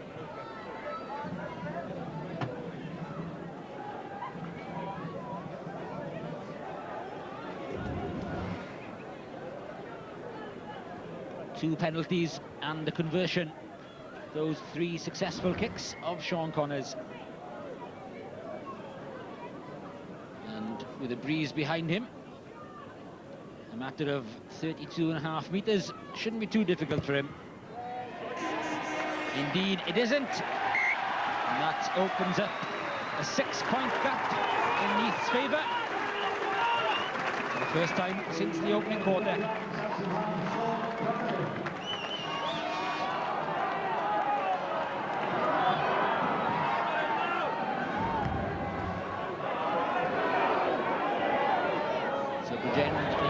Kicks to get back on level terms, or a converted try to edge back in front. They've shown they are capable. So everything to play for. As we approach the hour mark, Van Rensburg, another powerful thrust from him. Mike Ruddock has picked him up for the Gwent side, it seems, next season. Matthew Owen gets a rare opportunity with ball in hand. Using the prop as a shield. No crossing, he went round him. Martens tries to go straight over the top. And Rensburg and Curl again in the movement. Anthony Carter and Mama Molitika battling for the same ball. Molitika will get his chance now. But again, Bridgend going across field. It's a very well marshalled Neath defence. Gareth Williams, they've lost territory now, they're back in their own half. Adam Jones with a determined follow-up. Van Rensburg works it back.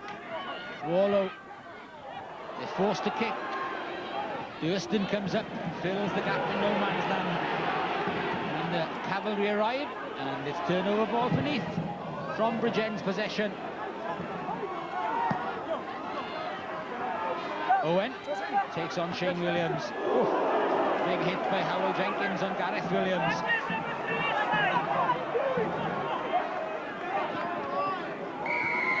Passes forward, number 3, side. Passes forward from Gareth Thomas to Anthony Carter, but there was no advantage because the prop had come in offside.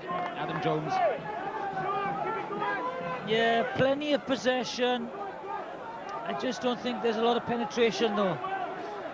You've got to be a bit more direct. And Craig Warlow's got to have a couple of back row forwards on his shoulders. There's the defence again. Look at them. They're just containing them. Plenty of numbers there. They're just going across field. There's got to be a bit more penetration, more directness to create space out wide.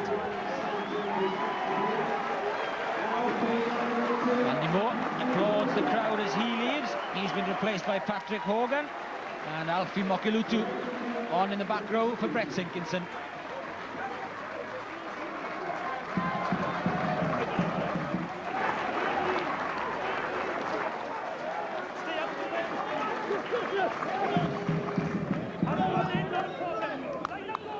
Van Rensburg. And if Gareth Thomas is the main man behind, Van Rensburg is in front, and a little warning from Chris Horsman there to Steve Tandy that he shouldn't be lying there. No, he's not getting away from there. You forward your ball. Got to be very careful, Chris Horsman, because he was just stamping there, not rucking. If you're rucking, you've got to, go in a forward movement. There's Graham Thomas going forward. Look, he's just stamping there. He's got to just go over the top of him and ruck him out with his feet. Boys, I'm not going to guess who it is, okay? And hookers as well. Engage. Keep up. Good. Bridgend hooker down the floor. That's gone against the Bridgend hooker, Gareth Williams, not against the props. He was down on his knees, trying to get that strike back.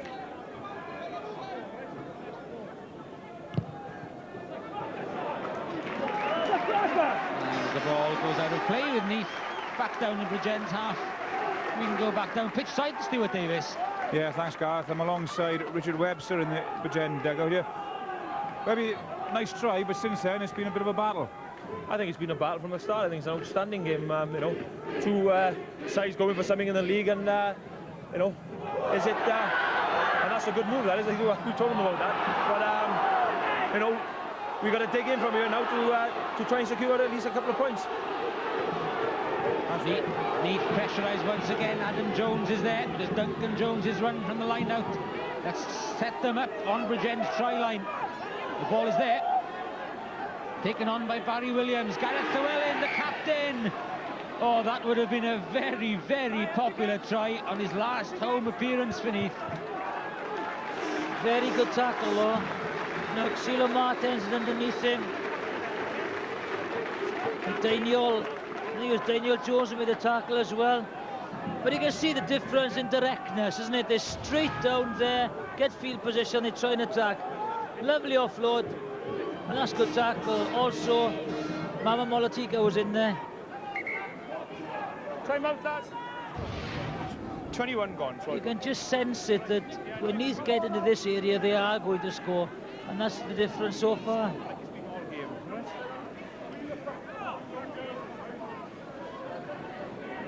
Adam Jones just down on one knee, taking a bit of a bump, but you can keep an eye out on the Neath pack to take it on from here.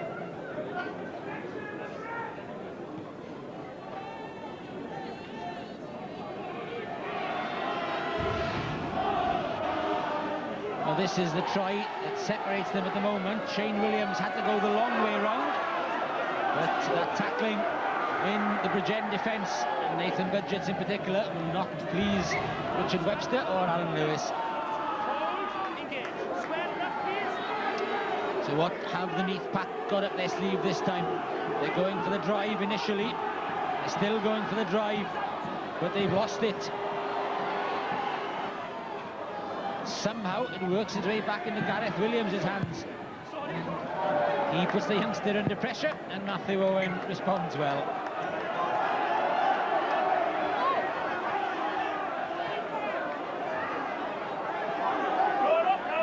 Well, it'd be interesting to see what happened in that scrum, because Neath had the drive on.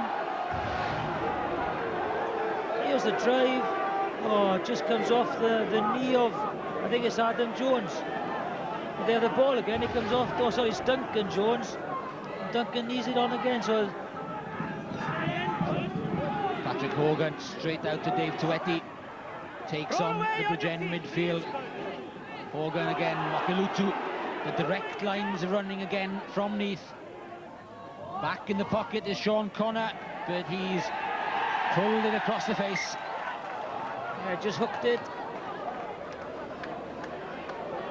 Good setting up there by Neath. First Tuetti takes the two centres out, then Mokilutu. Ideal of the, he'd be disappointed with that. I mean, bread and butter stuff for Connor.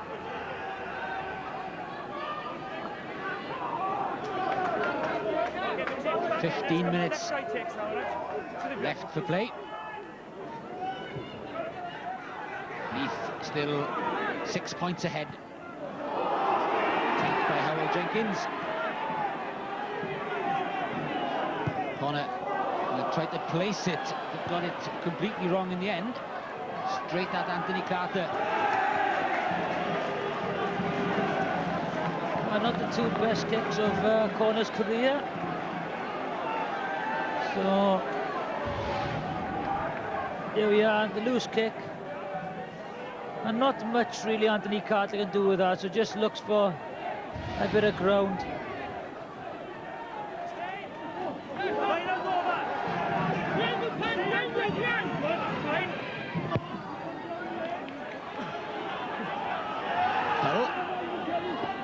Carter offering him support on the inside, but it's straight out to Craig Warlow. Durston was waiting, but it's taken by Connor. There is Durston. Step off that left foot, back to Dave Tuetti. Shane Williams. Step inside, Owen stays with him. Hogan to Connor. Gareth Thomas flies up in midfield. There was no offside, but the men were there for Neath to try and use. Kevin James, powerful runner.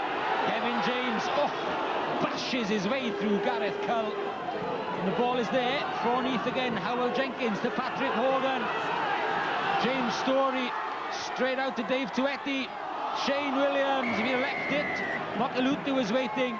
And all of the Bridgend midfield were offside anyway. Yeah, that pass wasn't meant for him, but Kevin James, he didn't think of if he was going to go inside or out him, he was just going to run over the top of him, wasn't he, Gareth Cull? Here he goes, up, what shall I do? Just sit down. Does well to bring him down, Gareth Cull.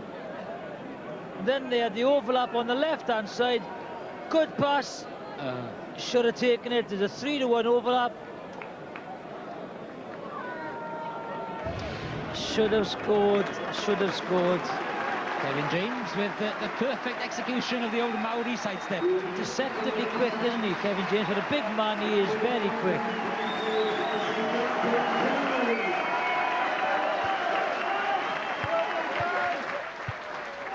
Neath perhaps should have got a try. In the end, they settle for yet another Sean Connor penalty. And the 2-score gap opens up now. And Neath slowly but surely taking the game away from Bridgend. Yeah. Just keeping the scoreboard ticking over.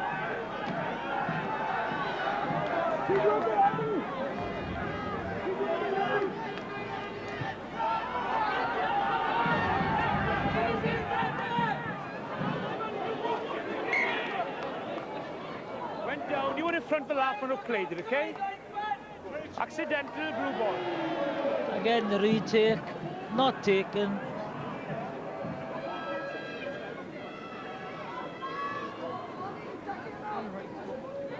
Andrew Millward has come on the field. There he is. He's just come on, number 22 for Duncan Jones. Daniel Jones is leaving the field, and Ryan Jones, wearing 17, replaces him. Good young prospect, this boy. Only 22 years old. And he had an outstanding game against Llanelli midweek. Play the ball, good. Warlow misses everybody in midfield, out straight out to Gareth Cull. Cull took it at pace as well. Anthony Carter doing the ripping work in there. Martens, Warlow, Gareth Thomas to Chris Horsman. Jen's try scorer. Again, Gareth Thomas is in there, follows the ball everywhere. And I think support is needed. Gareth Williams held it up nicely for Martens to arrive. Matthew Owen on the long way round. A little bit too much of a squeeze back possibly, but the Gen have the advantage. Carter brought down the tackle. Referee playing a long advantage for the Gen at the moment. Molitika forcing them wide and forcing them across field. Carter tries to break straight through and does so. Van Rensburg. It's Ryan Jones. His first touch. Crawls forward. He needs to let it go and does. Not the best of passes, but not knocked on by David Bishop. Bridgend have lost 15 metres from that. Gareth Thomas. Meant for Anthony Carter, picked off by Patrick Horgan. Flicked back, and the support runners looking around for Steve Tandy to Shane Williams. Shane Williams is through, and that could be the crucial try to win the game for Neath and to keep their hopes alive that they can still sneak this title. A second try for Shane Williams.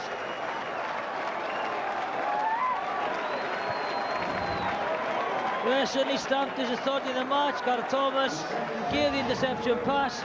Here we are, inside ball.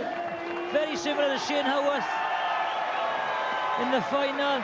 Inside ball, you know he's never going to make it, Hogan, but this man certainly is. In space, good pace, lovely try.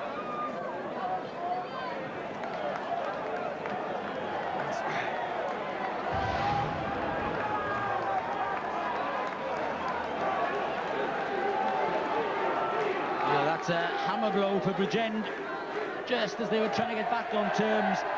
The try scored down the other end. Easy conversion for Sean Connor. He's up to 16 points, and that is the difference between the two teams. I can't understand when Bridgend have got an overlap, they throw missed passes, and it's just easy for the defence then to cover it. You've got to just use your man advantage and pass the ball through the hands of commit players.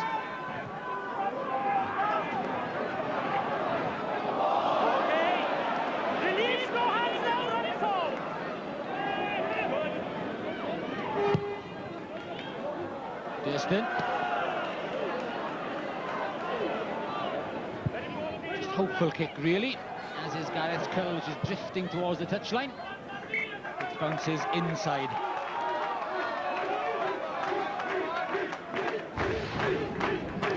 Here's a try, lovely inside pass by Hogan. He didn't fancy going from the halfway line. Another inside ball. Once this guy realises who's in front of him, Gareth Williams, there is only one winner. 2 tries to turn the match.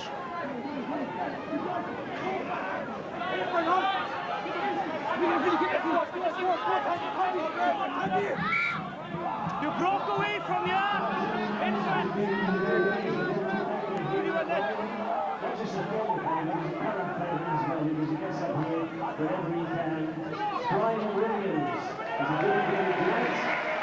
That's Lenny Woodard of Pontypool.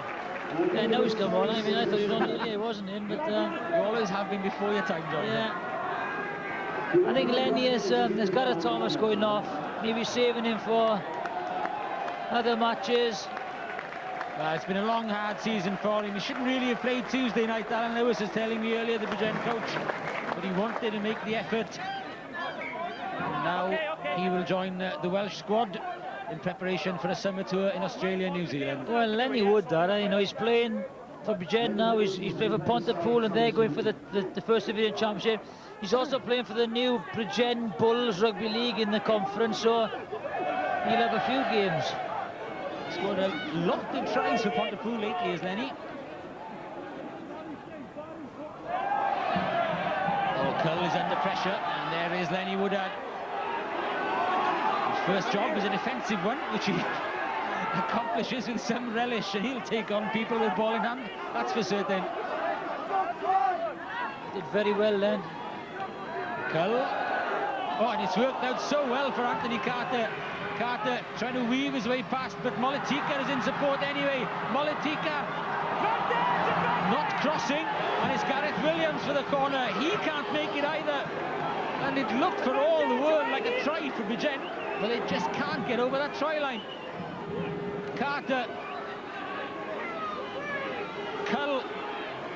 They're queuing up, and it's an easy try in the end for Ryan Jones. Well, that brings them back into the match, this conversion now.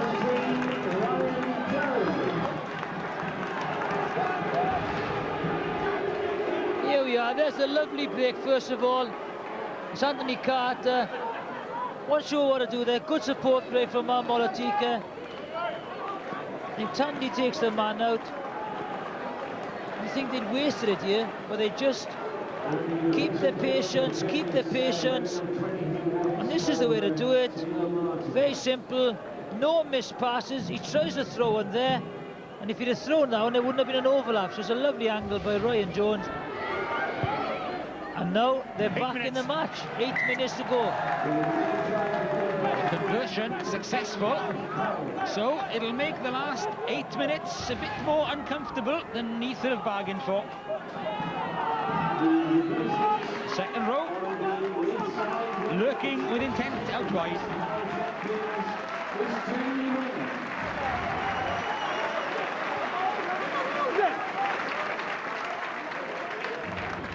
Tonight's man of the match, by the way, as chosen by one of our favourites and always will be, Brian Williams.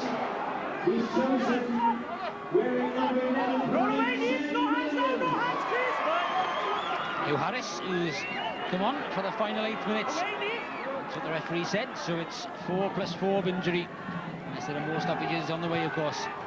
Carter with a little dink forward. He's moved into midfield as Anthony Carter since Lenny Woodard has come on and Gareth Thomas departed, and he's looked pretty good there. Played a lot of his rugby at full-back, mainly a full-back for the under-21s. No nonsense from Sean Connor. That's a great touch kick. Hugh Harris thought he'd be able to keep it in play. Yeah, very good kick there. Don't need to do anything. Very, very good kick. Just put it up on the wind. Took it over Hugh Harris's head. And another replacement on the knee side. Wearing number 9. And the latest in the replacements is Lyndon Bateman. And there'll be a huge cheer as Gareth Llewellyn bids farewell to the Knoll in purely Neath colours. A standing ovation for the Neath captain.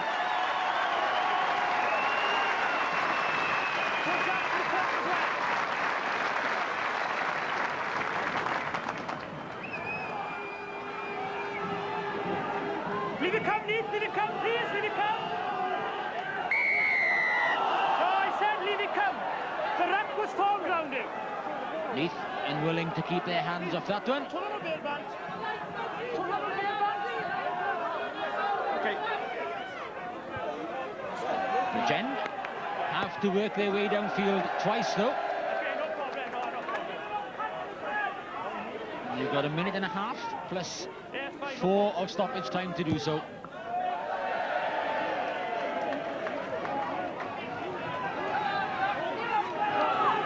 He'll be happy. You know, they've done a good job taking their opportunities.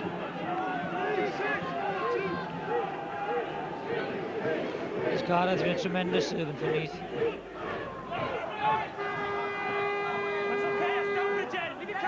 Please, last feet. Hugh Harris, the tester for Kevin James. Got hands on it. And Patrick Hogan was there. But stolen by Bridgend. Carter. Hugh Harris with a break. Gets support from the other Harris. Corey Harris to the try line. And Bridgend are still fighting. Wise old head of Hugh Harris. They've been drifting out all game, just what Bridgend needed. The little dummy straight up the guts.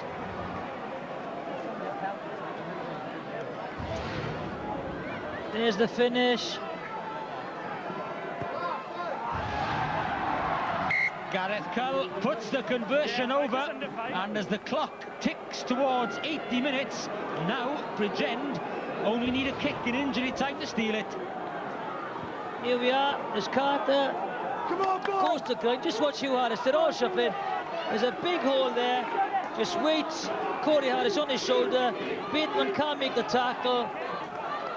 And there's 4 minutes left. Just under 5, 4 now. Come on, you kick. But Eugene Cross Park in a game that kicked off later is now Ebbw Vale 22, Pontypridd 6. With a quarter of an hour remaining there.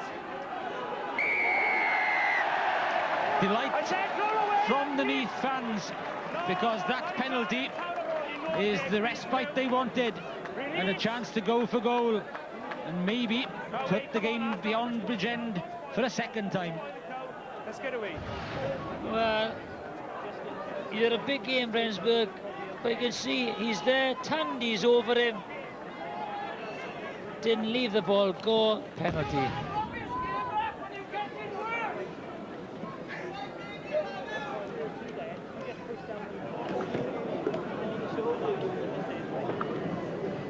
Well, rather more anxious for Lynn Jones than he expected.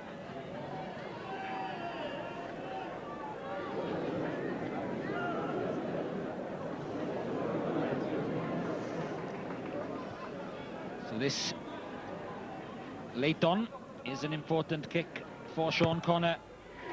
He succeeds with that and gives Neath a little breathing space in injury time. 19 points for Sean Connor.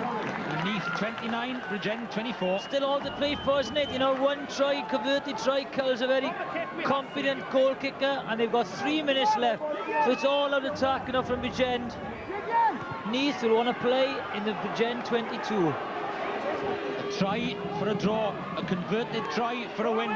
That's the equation facing Bridgend. And they've got the ball as well. David Bishop tries to force his way through, but is stopped. Hugh Harris, who created that important try for Bridgend. Anthony Carter, who's made a real impression as the game has gone on. Van Rensburg, who's tried his hardest throughout.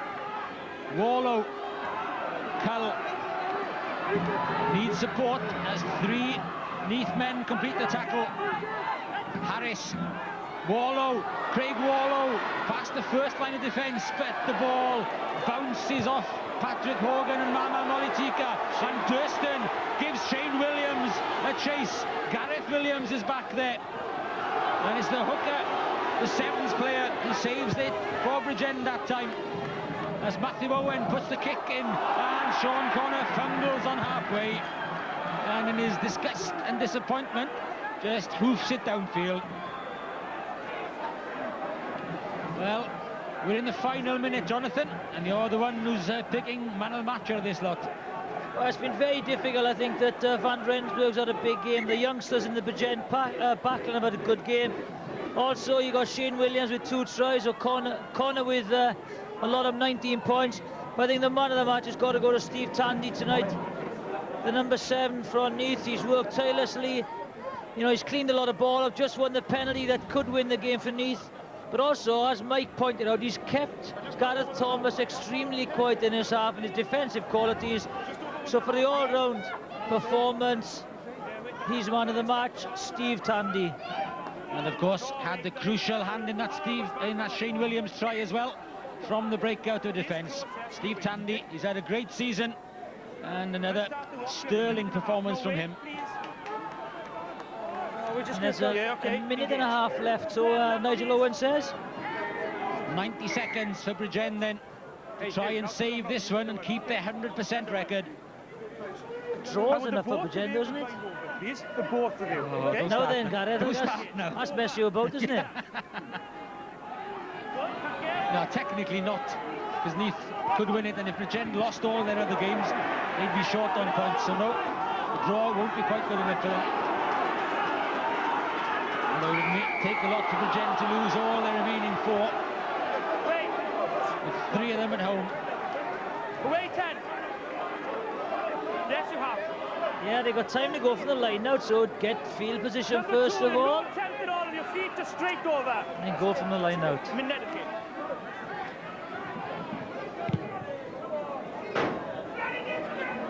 Silly penalties, Barney. Stay in your feet, please. He's a bit apprehensive, isn't he, Lynn? Knows how important this game is for Neath. They just have to win it. So 90 seconds has become 60 seconds. But the man of the match, Steve Tandy, gets the free ball at the tail of the line out. Support from Jamie Ringer. Bridgend, please away. Former Bridgend player Mokilutu took that one. Wasn't meant for him.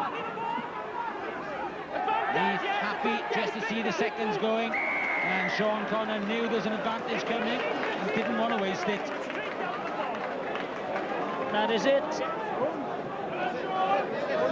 I'm sure that he's going to kick this for goal. Even if he misses, he's going to kick it over the dead ball line, and that will be the end of the match.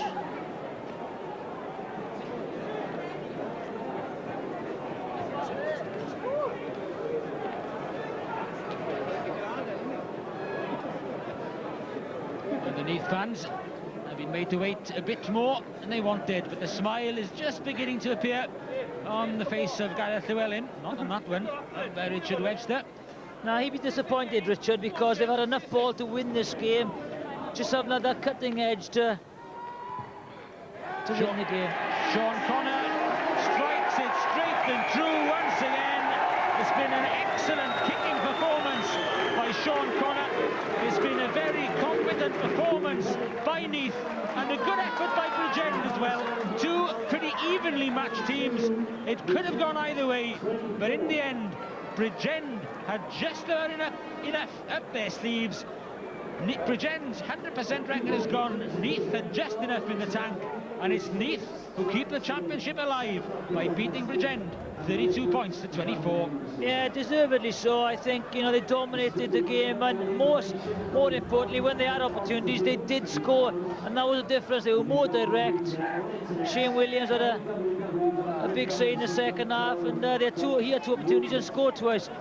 So deservedly won by Neath, and it's all to play for in the season. 22 points for Sean Connor, 32 with the 2 tries from Shane Williams for Neath. And despite Bridgend's best effort, Neath keep the title race alive. It's Neath 32, Bridgend 24. Shane Williams, scorer of 2 tries. Sean Connor, 22 points to his name. Neath keep the title race alive. They've beaten the previously unbeaten Bridgend by 32 points to 24. And that was a bit of a game, Mike. Yeah, I thoroughly enjoyed that second half. It was cut and thrust, and there was a lot of, there was a lot of good tries and a lot of good play to admire there. But I think Bridgend will rue 2 mistakes there, wasn't there? There was one from Nathan Budgett, that tackle when he had Shane Williams lined up, and he really should have nailed him. He went in with his arm. And then the second one was when Gareth Thomas, we gave him the big build-up and he threw that inside pass. But I do think defensive coaches now are looking at these inside balls, and they're telling players to look for it and to pick it off, because we saw it with Shane House in the cup final. We did. OK, let's have a look at Shane Williams. I think Jonathan had just rubbished him, actually. He just crucified him for having no cover. No, what John has said, he should run at people, because this is what he does well. And he is light on his feet. Lovely little spin, but when Budgett looks at that again, he's going to think, well, I should have absolutely nailed him. But he is a small target, and that's probably, he went in with his shoulder. But, this is what people want to see with Shane Williams. Look, dancing, quick feet, and shows not inconsiderable strength there at the end to get over and score the try. This is the second try. Yeah, no, look, that inside, it was telegraphed from Gareth Thomas. I thought Patrick Hogan did well here, just dragged a few defenders in, and Tandy as well, didn't panic. And then, he's still got some work to do to finish this off. But, John has said he probably hasn't been playing at the top of his game confidence, but that probably will sort of boost him big time. Well, to be fair to Jonathan, he just said he's light of match practice, and this would have done that. Yeah, Hogan, look at that. Hogan there, he good. sort of just holds it up. He doesn't kick it ahead. He keeps it, brings 3 defenders in, and then Shane Williams picks his angle right through the middle. And we know he's got the pace, Ed. He just needs the chances, and he needs the confidence to run at people, and I'm sure that's helped him a lot. Yeah, but good to see Steve Tandy involved in an attacking role. They're taking the pass from Patrick Hogan, but he was outstanding in defence. Outstanding. I think John got it absolutely bang on, man of the match, no question about that. His defensive role was excellent. A lot of ball on the floor that he picked off as well. Well, talking of Steve Tandy, here he is with Stuart. Yeah, thanks very much, Eddie. Well, Steve, good news for you, I suppose. Brian Williams goes for a winger as his choice. Jonathan Davis recognising your tremendous work rate this evening. Congratulations. You see, was man of the match this evening. You guys really wanted it out there, didn't you? Definitely. Give us a chance to win the title. Hopefully, beat them down there now. Hopefully, they'll slip up along the line, and then we can win the title.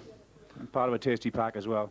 Definitely. Working hard. There's a lot of youngsters now, and I think it should be pushing for Wales places as well. Well then, Steve, I'm going to bring your coach in now. I've done some nervous interviews in my time, but Richard Webster and Lynn Jones together really takes the biscuit. Lynn, you fancied it might have been a highlight of the season. It wasn't disappointing at all, was it? No, it was a typically tough game. there was no give and take in the first half, and it was nip and tuck coming in, even Stevens, and as expected, the holes opened up second half, and we just pinched it. It was a great Bridgend performance. It's most probably the best I've ever seen Bridgend play ever, and that's all credit to Alan Lewis.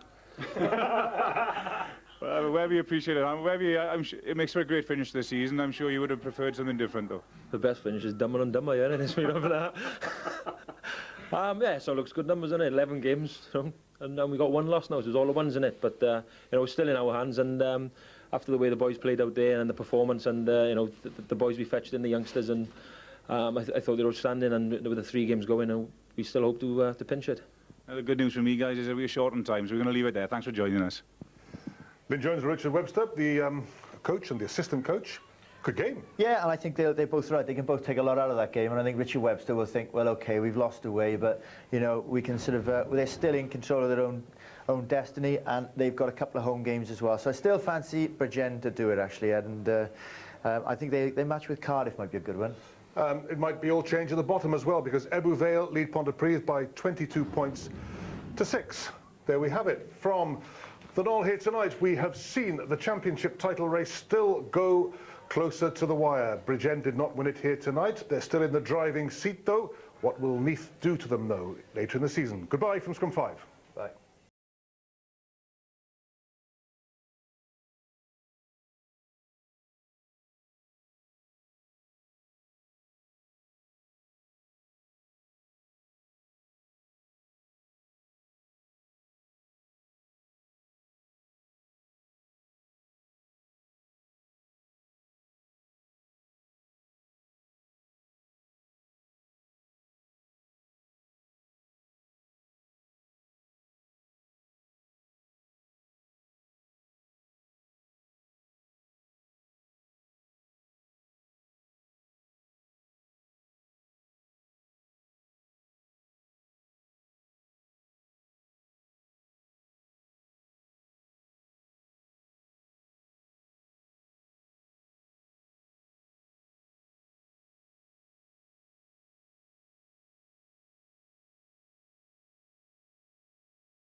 I'm just taking over the business now and giving my parents a bit of a step down now.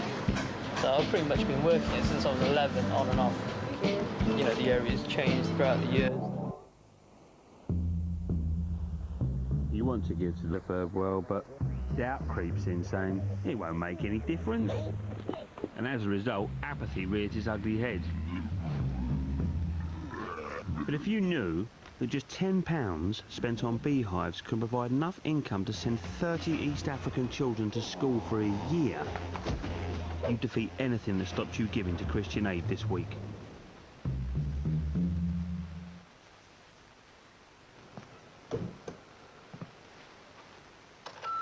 Me, I know you're there. Pick up the phone. You're being ridiculous. Come on, pick up the phone. It's not what you think. Come on. Please, let me explain. Like a bad habit, I'm getting out and moving on. So I'm saying, so long, goodbye.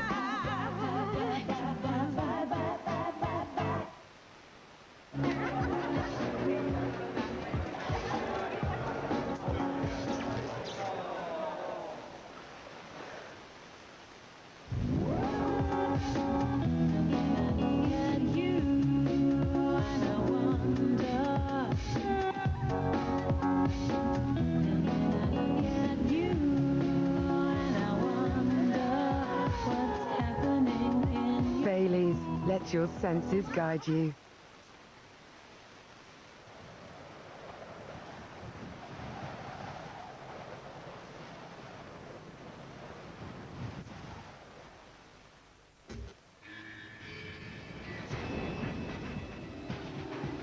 Abertawe yn erbyn Llanelli, y gêm gyfan yn fyw o San Helen nawr ar S4C yn y clwb rygbi.